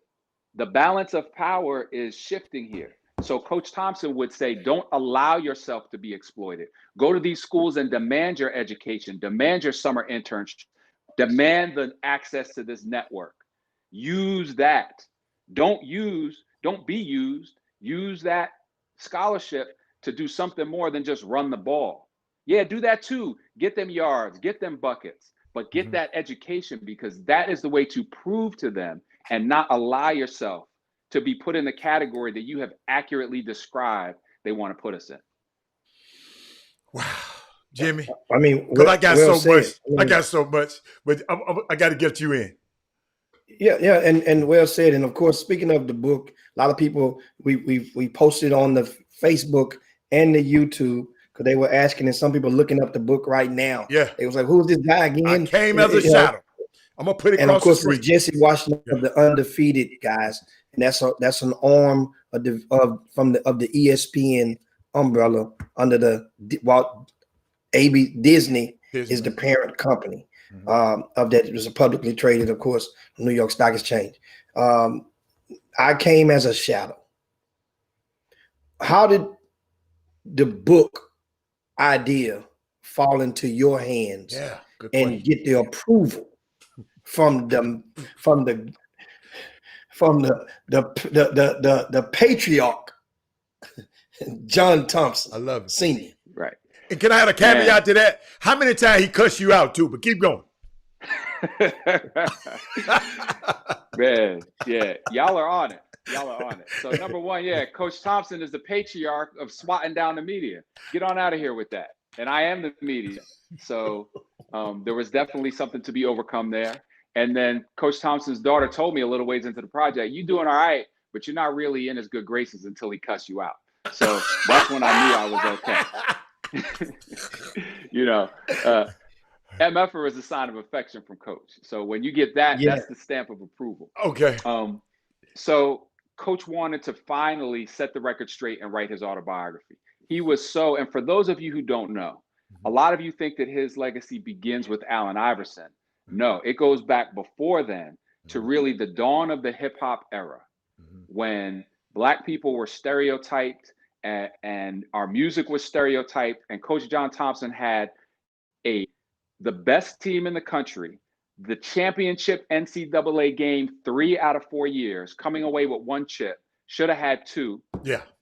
And then lost the third, on a Michael Jordan buzzer beater. You know what I'm saying? Right. So this is how good his team was, but he was so uncompromising, so fierce, so refusing to give these racist people any quarter that we loved it. And I'm a young teenager coming up. So, you know, he wanted to finally address these things that had been unfairly labeled on him and his team. People calling them thugs, people calling them stupid, people saying they didn't belong at Georgetown University, this elite university, which really Coach Thompson made elite by giving them a national education, by winning ball games. Their endowment went up, their enrollment went up, everything. Right.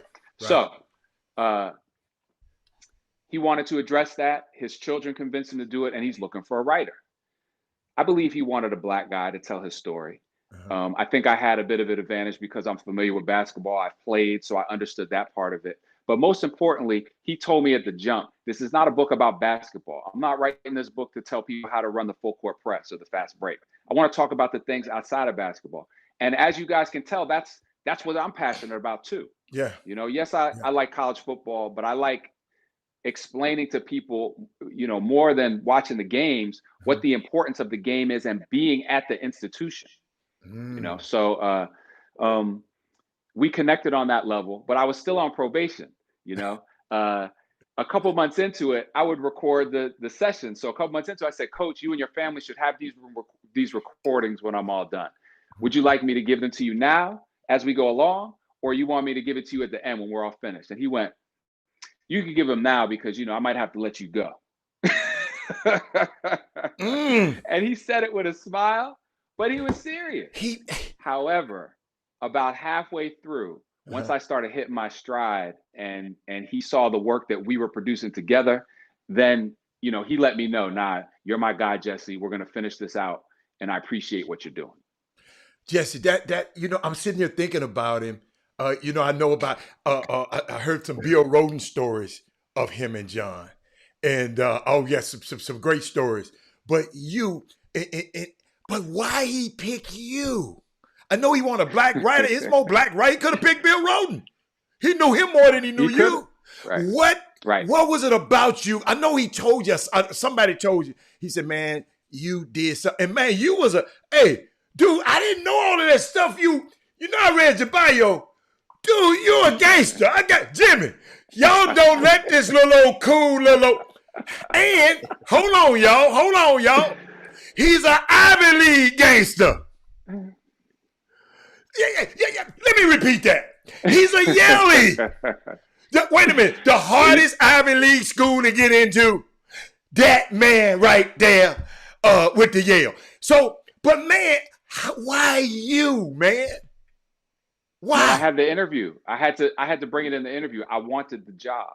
Okay. I wanted to write this book. Okay. Because it's such an important historical document. People need to get this story and they need to get it right. And I wanted it. So I went to that interview. I went to his house. He was there. His daughter, Tiffany, and his son, John, JT3. Yeah. And, you know, I was passionate about it. I told him why I wanted it. His children had read a lot of the stuff that I wrote. I got a pretty good track record. I've written some things that might come off the page at you. So they like that. They wanted a Black writer. You know, they had some white guys in the mix. They had some Black guys in the mix. You mentioned earlier the late, great Ralph Wiley. Yes. So I'm going to get to the final part of why me. Okay. Ralph Wiley is the GOAT. Yes. If I can be half of what he was in his career, I will consider that a success. Unbeknownst to me, Ralph Wiley and Coach Thompson loved Ralph Wiley. Mm-hmm. And they wrote a book together. Ralph Wiley wrote his story, his life story, but Coach said, nah, this ain't it, Ralph. And they never published it. And the reason why is because if you're familiar with Ralph and all of his brilliance and his Black excellence, Ralph is always bringing Ralph to the table, you know, and you're going to get Ralph. And that's what made him great. I had to humble myself in this project. It was not about me. It was about Coach and making sure this was his book and his voice came through. A lot of us in the media fall in love with our own voice, you know, and we want to hear ourselves talk. We want to get the shine. That's not what this was about. I had to really figure out a way to help Coach tell his story and get out of the way. And so I considered it an act of service for Coach, for Black history, for America. And I had to really do it that way. Here's something that illustrates that. So I think with that attitude, that's why I was successful. When you do a book with somebody, there's a contract between me and Coach. And it's sort of boilerplate. And the contract had a minimum size for what my name is supposed to be on the cover. It said, Jesse Washington, according to the contract, my name has to be at least half the size of Coach's. They designed the cover, and my name is the size that it is, which is quite small, appropriately small in my view. One of the people involved in the project who was looking out for my best interest raised the issue. Shouldn't Jesse's name be larger? And I'm supposed to weigh in. Now, am I going to tell John Thompson, yo, make my name bigger, man? Like, my name too small, man. Right. No. Right. No. So I said, hey, you know, but I did want them to know that I was smart enough to have knowledge of the contract. So I just said in an email to the team, there is a contractual size for my name, but whatever Coach thinks is best is fine with me. And this looks great. This is how it's supposed to be. Yes, it's awesome. They're not buying the book for Jesse Washington. They are buying for this man right here. Jesse, you know, so Jesse, I think that's why I got the gig. I beg to differ, Jesse. I bought it because of you. I'm just telling you now. I could go read about John Thompson anywhere, but I did buy the book because of you. But well, thank you. What's so unique about this? And I didn't realize you remind me a little bit of Ralph Wiley. I met Ralph when Penny Hardaway was coming out of college. Ralph is from Memphis. Yeah, Ralph and Spike Lee came down trying to entice Penny to go with this agent they knew. I don't know who was the agent, but him. So guess what? The agent might have been Ralph. Yeah, it might have been Ralph, because remember when Ralph represented Rocket? Okay. So it might have been Ralph. So Penny don't want to meet with nobody. So get what Penny did. He sent me. And I'm just sitting there talking to Ralph. Hey, Ralph, how you doing? I said, Ralph, you ain't got a chance. I'm going to represent him at the end like that. But that's how we met, because he thought Penny was going to be excited by Spike Lee showing up. Penny don't care. And that's a crazy story. But the story with John Thompson, I was trying to go and recruit Allen Iverson to our sports agency, right? Mm-hmm. So, I had mapped out, how the old Georgetown gym, you a little alley, you come down the back way. And I pull up there just because I knew that's where the bus was going to come. Because somebody told me. So I pull up, Jesse. It's a lady in a car. It was Allen Iverson's his wife. She had a baby. He had a baby. They had a baby when he was in college. With Tawana, yeah. Yes, she was it. So she said, "What you doing waiting?" I said, "I'm waiting on the players to get here." She said, "I'm waiting on the players to get in here." She said, "Who you waiting on?" I said, "Allen Iverson." She said, "That's what I'm waiting on." I said, "Oh my God." I shouldn't have said nothing. Hey, Jimmy, I ain't gonna tell you no lie. When that bus pulled up, I got the hell out of there. John Thompson called me the next week. I'll catch your ass on this campus. I'm going to put you straight in that penitentiary. Again, I'll catch you back. I said, man, you know what I told him, though? I said, man, I know you're going to send him straight to David Falk. He said, but David's a good agent. I said, but John, he might not be the best agent for Allen. So I wanted to make sure I knew him.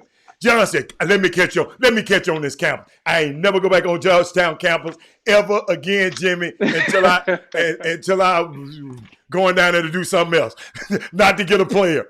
But Jesse, I had to bring it out. That was crazy. That's a great story. I have no doubt that when Coach had you on the phone, that the FCC, the SEC, and the ATF were policing his language because I'm sure he let you have it. But the agent thing is fascinating. Here's what he said about it in the book. Because why are you going to send Allen Iverson to a white agent? And he said he's a good agent. But let me tell you what he said. Hold on one second. Boom, boom, boom, boom, boom. Right. I encouraged Allen to sign with David Falk as his agent, which he did, the same as almost all of my players. Some black agents got mad at me for sending all my players to a white agent. This was especially the case with Allen because he represented black youth culture in a new and very strong way. Some black agents said Falk couldn't relate to a kid like Allen. I responded that with all the money Falk would get him, Allen could buy whoever he wanted to relate to. And then here's the other thing. Now, I came to find out that Falk had so many players, including Jordan, he had leverage and could get players where he wanted them to get. But here's the last thing. So he described all of the reasons why Falk got his players more money, because if you remember back then, there was no salary scale in the NBA. You had to negotiate individually. You know what I mean? Olajuwon came out the year before Ewing. Olajuwon got $1 million a year. Pat Ewing went to New York and got $3 million. Pat Ewing came out and got the biggest contract in NBA history. So that was part of his reason, et cetera, et cetera. And then he said, my kids only had one chance to get it right. If I needed a medical operation and knew a great white doctor, I wouldn't go to a surgeon I never heard of. And the surgeon he never heard of, Hatter, was you. Hey, let me tell you, Coach, he had to hear me, Coach. I'm going to show you why. David Falk knew who I was. So guess what? Guess what happened? No, that's a good one. David Falk, go back and look at the history. Michael Jordan was underpaid most of his career until the end. So that's when I got a lot of players. I beat David Falk later. I said, well, shit, he got Michael. I said, look what we did for Penny. Penny, I got the paperwork. I put it on the screen one time here. Yes, sir. Only time one athlete ever went above Michael in endorsement. Penny did that year. So he had heard about me. He was just had it. David Falk was his dude, man. So, but I like that, Jesse. Right. I like that. Yeah. But he knew. That's a great story. That's a great story, man. But I ain't gonna lie, I was scared of him, Jimmy. You know what? I said, I wasn't scared of him. I didn't want to be on the news. My thing, Jesse, all my career, I never wanted to do nothing that my son and my daughter could see on ESPN at the ticker. That's how I live my. I did not want. You know what I'm saying? If it's on the ticker, it's good. I said. I mean, I wanted. I could have cussed back. I said, no. I'm gonna leave him alone. That's all right. I'm gonna go get me another guy. Guess what? I went and got Michael Redd. We got Rashard Lewis. But I wanted Allen Iverson so bad. Yeah, and AI didn't stay with Paul. Go on, Jim. So, there's that too. Go ahead, Jim. Now, I wanted to ask you in the book. There's one scene. I mean, there's a lot of stuff in the book, but you can share. And of course, first of all, let's take a pause to let the viewers know how they can obtain a copy of the book. I Came as a Shadow, the autobiography of John Thompson, and it's authored by Jesse Washington, who you guys are watching right now. How can they obtain a copy of this? Yes, sir. So the first and foremost way I would encourage everybody to buy the book is from a Black bookstore in whatever your city is. Call them up and ask them if they have it. If they don't have it, just say, hey, can you get it in here? And they can, because we really have to support our local businesses and our Black businesses. And that's what Coach was all about. But if you want to get it tomorrow, head on over to Amazon, you know what I'm saying? and hit that button, swipe or do whatever, and you can have it in your hands tomorrow from Amazon or from any of your other places online. You can, as a matter of fact, if you want to hear the audiobook or read it on your tablet, you can have it right now. Just go to audible.com for the audiobook, go to Amazon, you could download it right now. I do think that this book is, he didn't write it for like basketball nerds and analytics and diagramming plays and all that. He first and foremost wrote it for Black people, you know what I mean? And then for people who are interested in education, in uplifting Black folks, in helping youth of all races, who are interested in college educations, helping people get to college, that's who we wrote it for. Teachers, administrators, coaches, I think all y'all will enjoy it. You can get it pretty much anywhere on the internet if you Google it, but I would encourage you to buy local and support our local businesses and Black businesses. Now, speaking of Allen Iverson a while ago, and the story, of course, in the book, John Thompson, as you sit down with him, there was a conversation in regards to a time when Coach Thompson had to have a conversation with one of the street guys. That was one of the very popular or influential street guys in the hood during that time up in Washington, D.C. in the shadows. Tell us about that conversation and just take us through that and give us a teaser on that. Right, man. So in the late 80s in DC, and during this era, crack was off the chain. Just the amount of money was ridiculous, and it has calmed down a lot, thank God, since then. But crack was running amok. The murder rate was triple what it is now, and the biggest kingpin in DC, moving major kilos upon kilos of weight on a weekly basis, according to the court proceedings that came later, was a guy by the name of Rayful Edmond. And he was infamous. Everybody knew who he was. He was one of the biggest celebrities in town, almost as big a celebrity as the Georgetown freshman Alonzo Mourning. Mm-hmm. So Alonzo's the celebrity on the squad, and Alonzo's roommate was a cat named John Turner who knew Rayful coming up. The Georgetown players are celebrities. Rayful's a celebrity. Rayful loves to hoop. If he was down there in Houston, you would see him at all the YMCAs, at the Fundy, wherever. He loved to hoop. So they clicked up and they started hanging out. Coach Thompson got wind of it and said, okay, my players are at risk here. Coach Thompson did not know that at the time, Rayful was under heavy federal surveillance. They were closing in on this guy because the murder rate in DC connected to the drug trade was going through the roof. Mm-hmm. I'm talking federal investigation, mm-hmm. local, DEA, the whole nine. And so he put the word out through some mutual acquaintances, and Rayful came to the same Georgetown gym, Hattie, that you were at. Yeah. Rayful came there to meet with Coach Thompson. Yeah. Now let's just think about this for a minute. Mm-hmm. The kind of respect and pull and influence that Coach Thompson had, that he could basically, I don't want to use the word summon, because that seems like it's sort of disrespect. And the whole relationship was really based on the fact that this young cat, Rayful, was really only about 23, 24 years old, at the top of the food chain. Yes. Respected Coach Thompson. He respected what he meant to DC. He respected what he had done, and on a basketball level and a personal level. So he put the word out and asked him if he would come. And Rayful said, okay, and came into his office, and they talked one-on-one. And over the years, everybody had this assumption based on their view of Coach as a big guy. He was unfairly depicted as a bully who was always trying to intimidate people. Now, Coach said, hey, man, I'm big. I got a loud voice. If I feel something, I'm going to say it. And I'm not going to calm down just because you're intimidated by my size.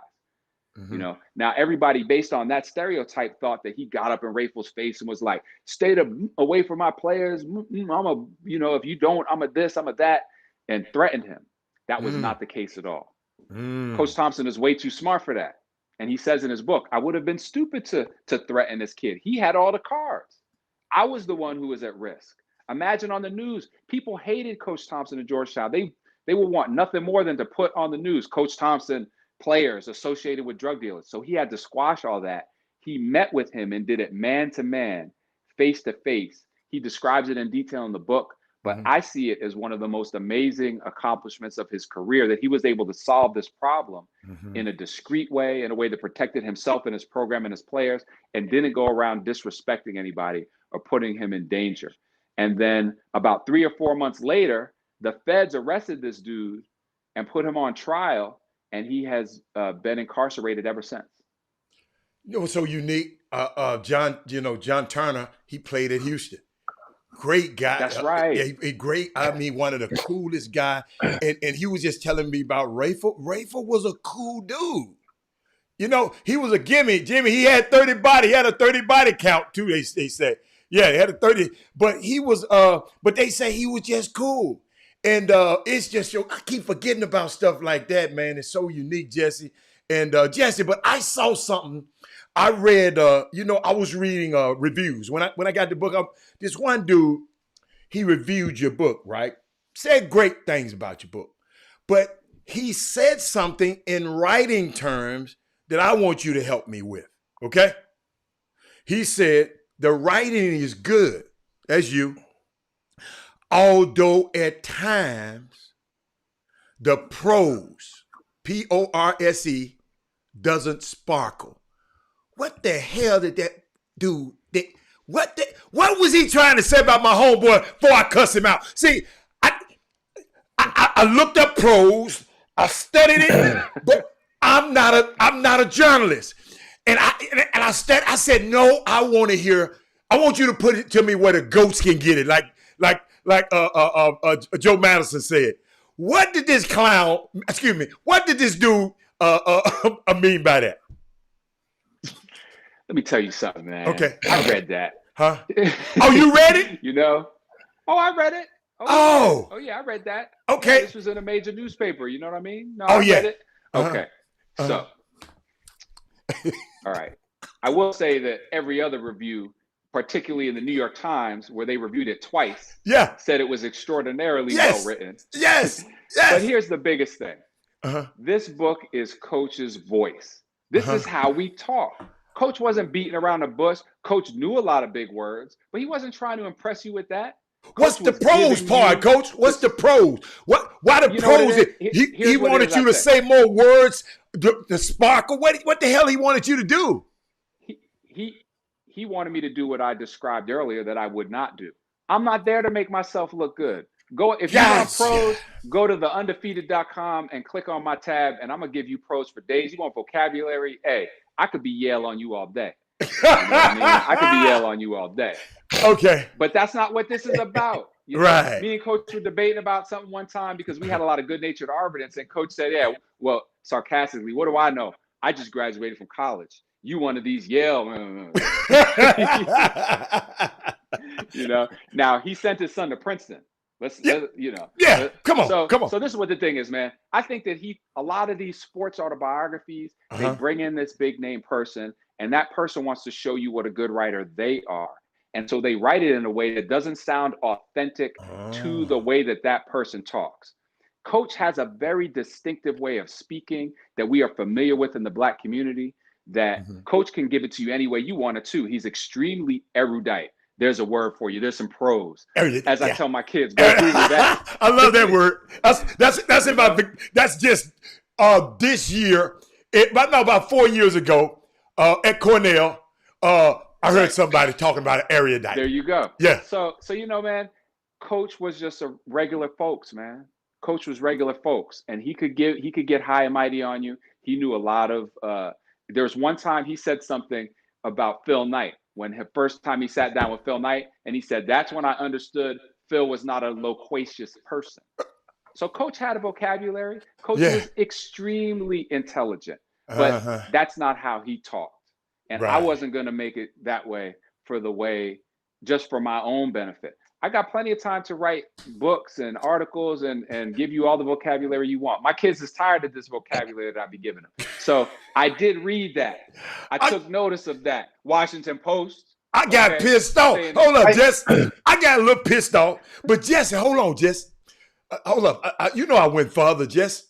Jesse, they say wait a minute. They say you did a story about Louis Farrakhan's visit to Tawana Brawley. Yeah, man. You know I'm gonna look you up, baby. Start. Tell me. That's when I got my start. How did you was a youngster? Yes, I was. As a matter of fact, that was my 19th birthday. That was the day that happened.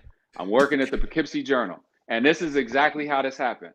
I was the only journalist that I knew of at the Poughkeepsie Journal at that time the only person working there that day that didn't have a broom in his hand.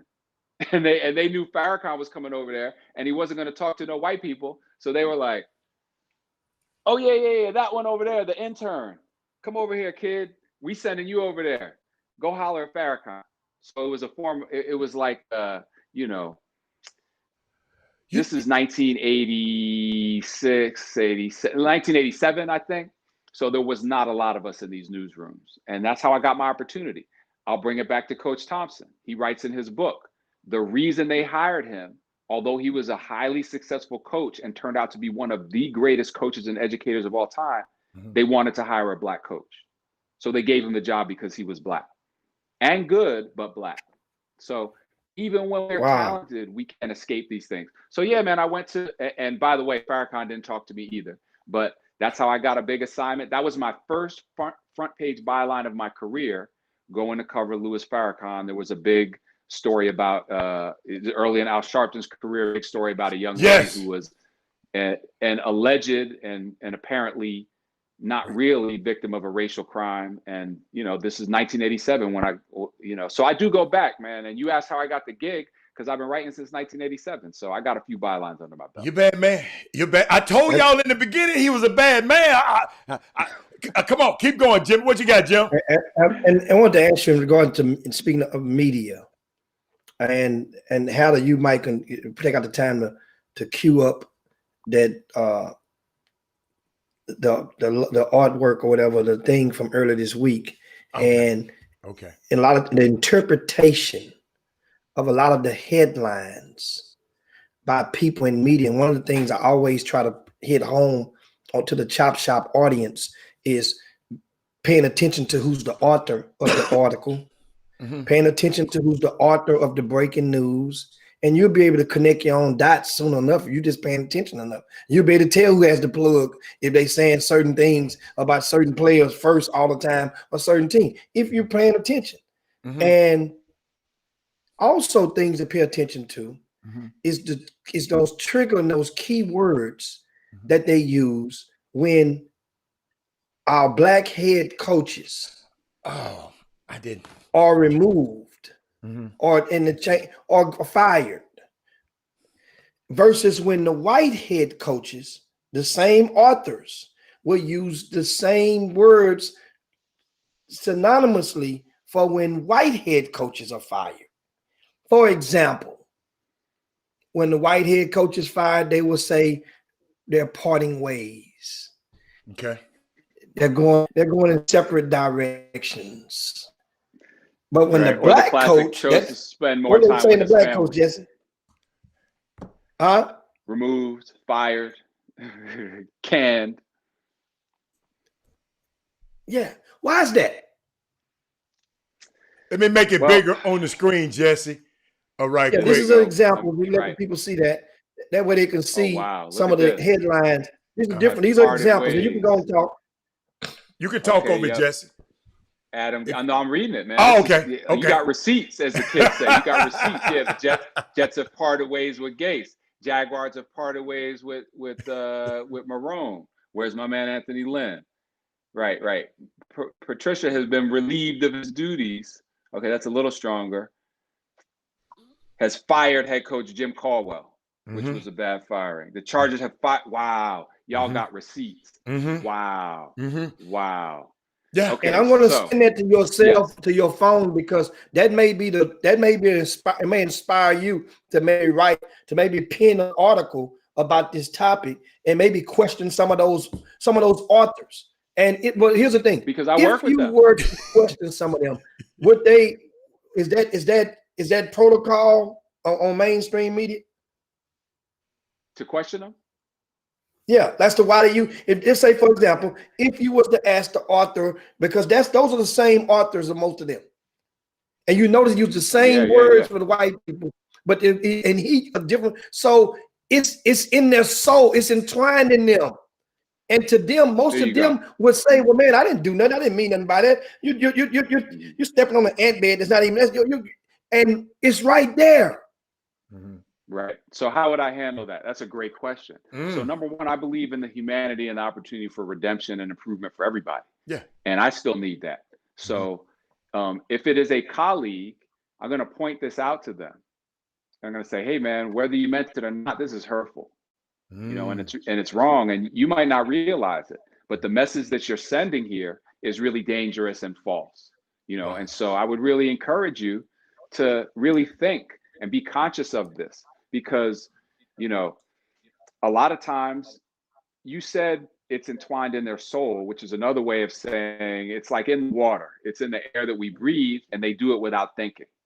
And so my goal is really not to shame you or to castigate you. You know, I'm gonna have pros all the rest of this interview since you brought it up.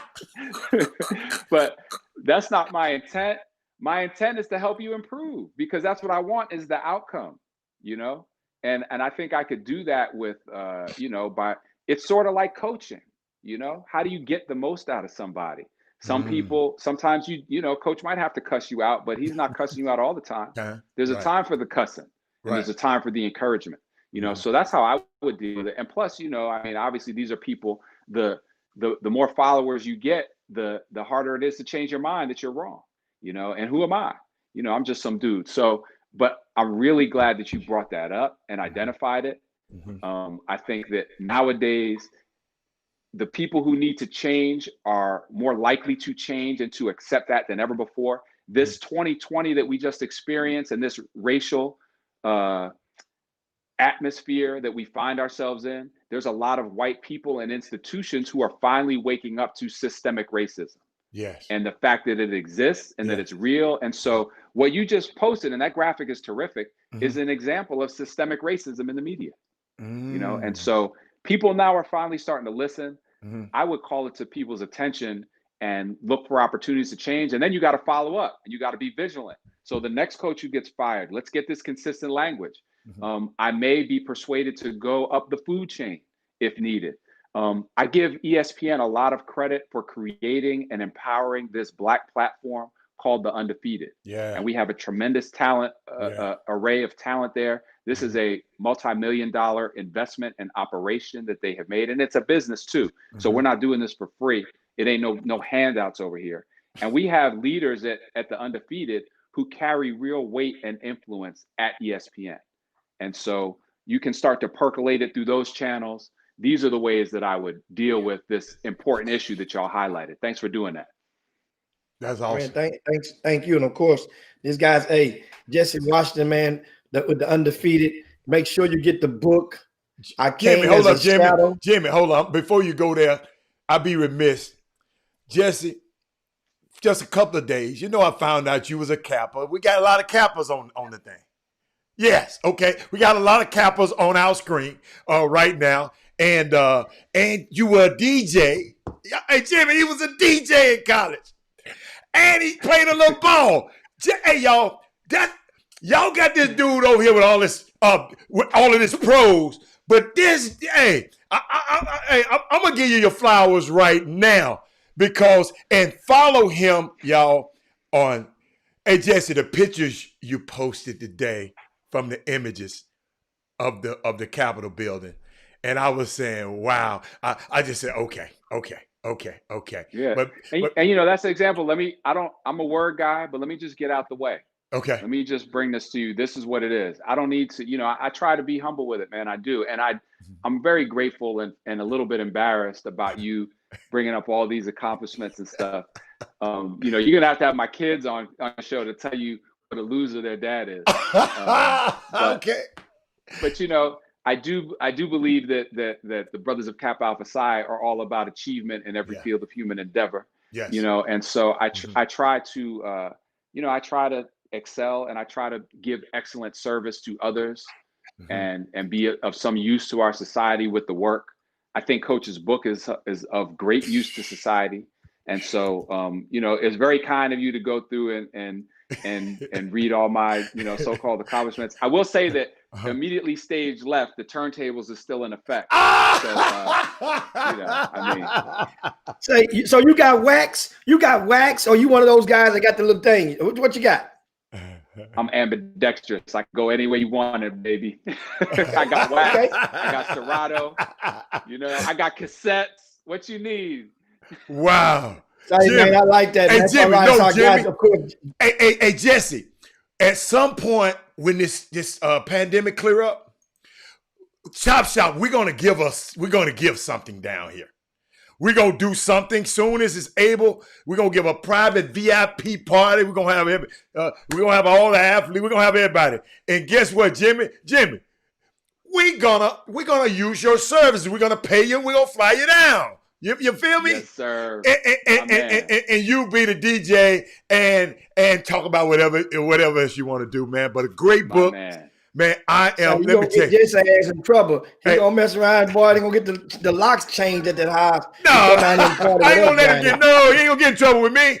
No, I got it. I'm gonna be in security. I'm gonna be in security. Out of Houston before, he used to live down here before. Now. That's right. Okay. I'm gonna leave that alone because she might be watching the show. Hey, wife. Hey, Miss Weiss. Hey, you see that laugh? You said laugh? That's that married laugh. That's that I'm in a fucking place laugh. I love it, but I love it laugh. Look at that. Hey, that's great, man. Before we want to get up out of here, we want to thank you for joining us today on this Baby Friday. We had a lot of stuff to talk about. We left on the table. We'll get in next time. Yeah, we get you come on in. We got to get you back soon. Around the time when March Madness get ready to flow up, so we can talk about some of that stuff. If it's going to go down like that, like they have planned, holding the whole final March Madness in and around the Indianapolis in the Petri dish. area. The Petri dish. That's what they call it. That's not good, Jesse. That's Jesse with the pros again. I told you. As we get ready to go, Jesse, we would like for you to give us a plug on your social media platforms. Let people know 100%. That the Chop Shop is this. Just as I know a lot of the viewers have went and even purchase the books right now while you're on the air. Oh, yeah. And I forgot to tell you, we both apologize if you haven't done so. At your screen, Jesse, there's a red dot with an eye on it. If you touch that, you would have seen all of the conversations that has been going on since you've been on. Oh, wow. And I didn't know that. Wow. And that's why I noticed a lot of people have been talking to you and talking towards you and asking you questions. I see some of the Noops on there telling you what's up, Noop. I know you guys had Founders Day, January the 5th, and all that right there. So that's how we rock. Remember, every time you come on the Chop Shop, we add a new a new toy for you to play with, and that's it That right is there. You can pop a fantastic. Willie next time. Hey, Jesse, I remember the last time, Jesse, you were in your car. You were in your car. You did the interview from your car. Yes, sir. Yes. I had to upgrade. Yeah. That's good, I'm man. trying to be like y'all, man. I'm trying to be. Hey, Jimmy, put the best. Put the name of the show on the screen. You type so Yeah, fast. so now what we're gonna do now? What? We got breaking news for you guys. On the Chop Shop, and Jesse, you get this as well. Got so much going on this weekend. First is the Chop Shop, and this is a very rare opportunity. Another thing, Jesse, we don't normally go into overtime hardly anymore in the Chop Shop. We've been kind of trying to weed ourselves off of the overtime segment. It had become so popular. So right now we're in overtime period. Well, because overtime has been so popular with the Chop Shop community, what we're going to do to you guys, we've already made an agreement a couple of last month. Yeah. The Chop Shop, Hatter and myself, has an agreement. We're going to 92 KELZ, 92 KELZ. You can go look on the website, 92KELZ.com, and we have another show that will start broadcasting this Saturday, 10 o'clock Central Time, from 10 to 11, 1 hour, 10 to 11 Central Time on 92 KELZ. And the name of the show is appropriately titled The Chop Shop Overtime. Hold on, let me see. Can I put it on the screen? So they can get that. Yeah, Jesse, they done drove. Just when I thought I was getting out, Jesse, they bring me back in. They put me back in. Yes, sir. So I love it. Make sure you guys spread the word. Mark your calendar as an alarm on your calendar Saturday mornings from 10 o'clock Central Time to join us on our first episode of the Chop Shop Overtime. And it's going to be good. We're going to go into a lot of stuff that we don't get a chance to do so on this platform, such as HBCU stuff and topics, such as specific student athletes, regardless of sports. So this Chop Shop is normally for grown folk. Yeah. But the Chop Shop Overtime, we'll kind of keep it. Matter of fact, PG. Now it won't be much cursing on there. Nah. So you ain't gonna hear many shits. Nah. Many dams. I got to go to church on Saturday. many bastards. Many more. God damn! I might get all of them out right now. Yeah. How to get them out right now? Because we're not going to do that on the Chop Shop in overtime. Yeah. But once again, Saturday morning, please join. We invite you to start this show off with a bang. And also, if you live in Houston, that station has also incorporated a hell of an idea. They went and got a lot of the media OGs from yesteryear around Houston, and everybody has agreed to have shows. Chili Bill Smith has a show now on there. Luscious Ice has a show, is going to be starting on there. I think Walter D is going to have his show on the K92 KELZ. And the owner of the station is the Hampton family. Yeah.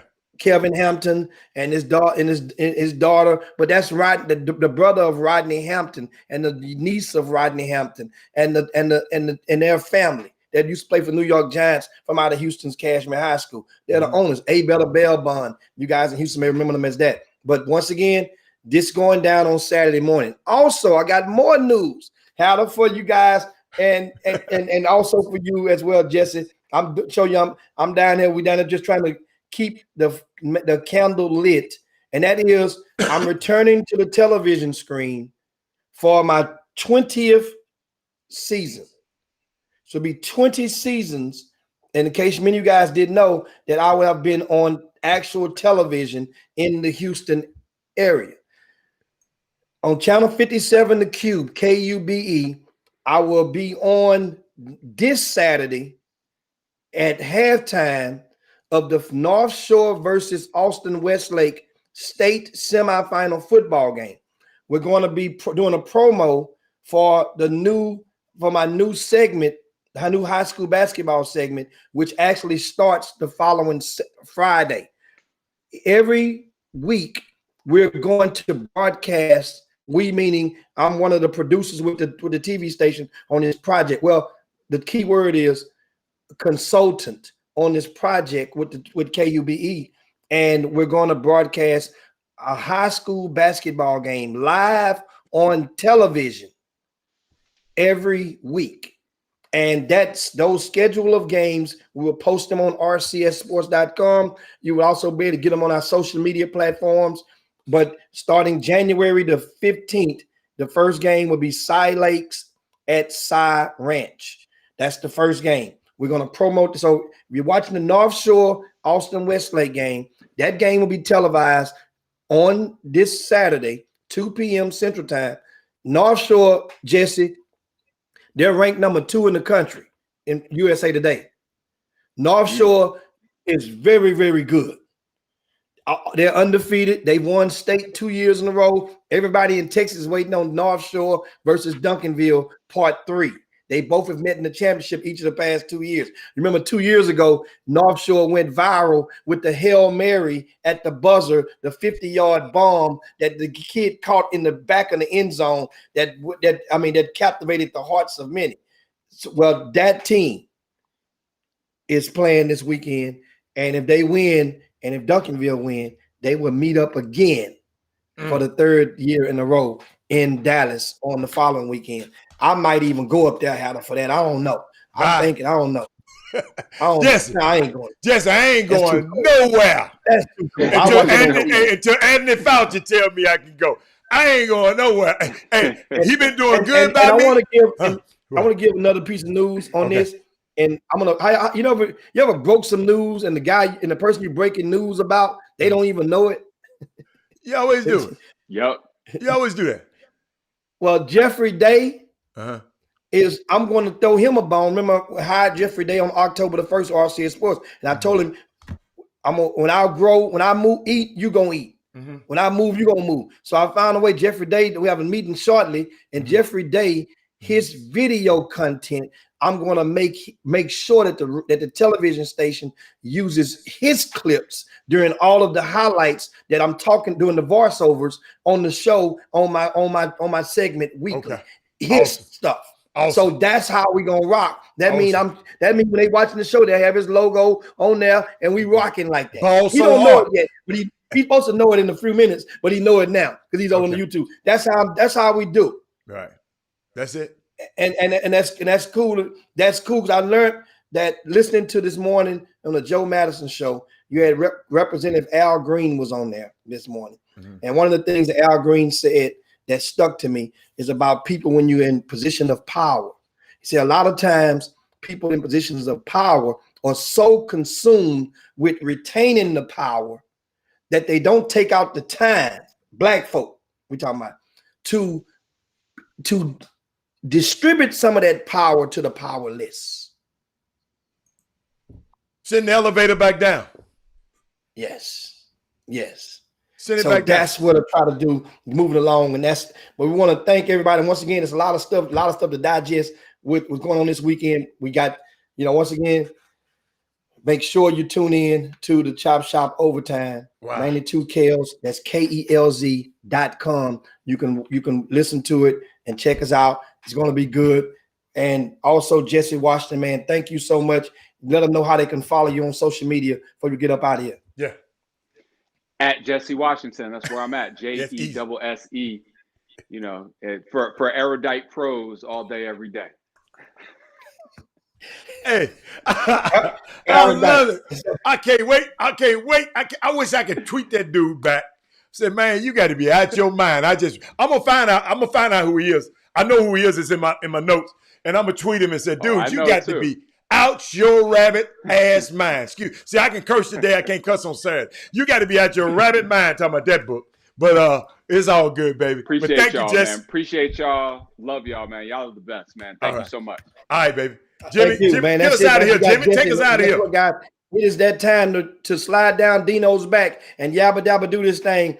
It's Baby Friday, guys. You know what that means on Chop Shop? That means it's Thursday for you, but it's Friday for us. It's Baby Friday. It's Chop Shop. Know what it's time to do right now?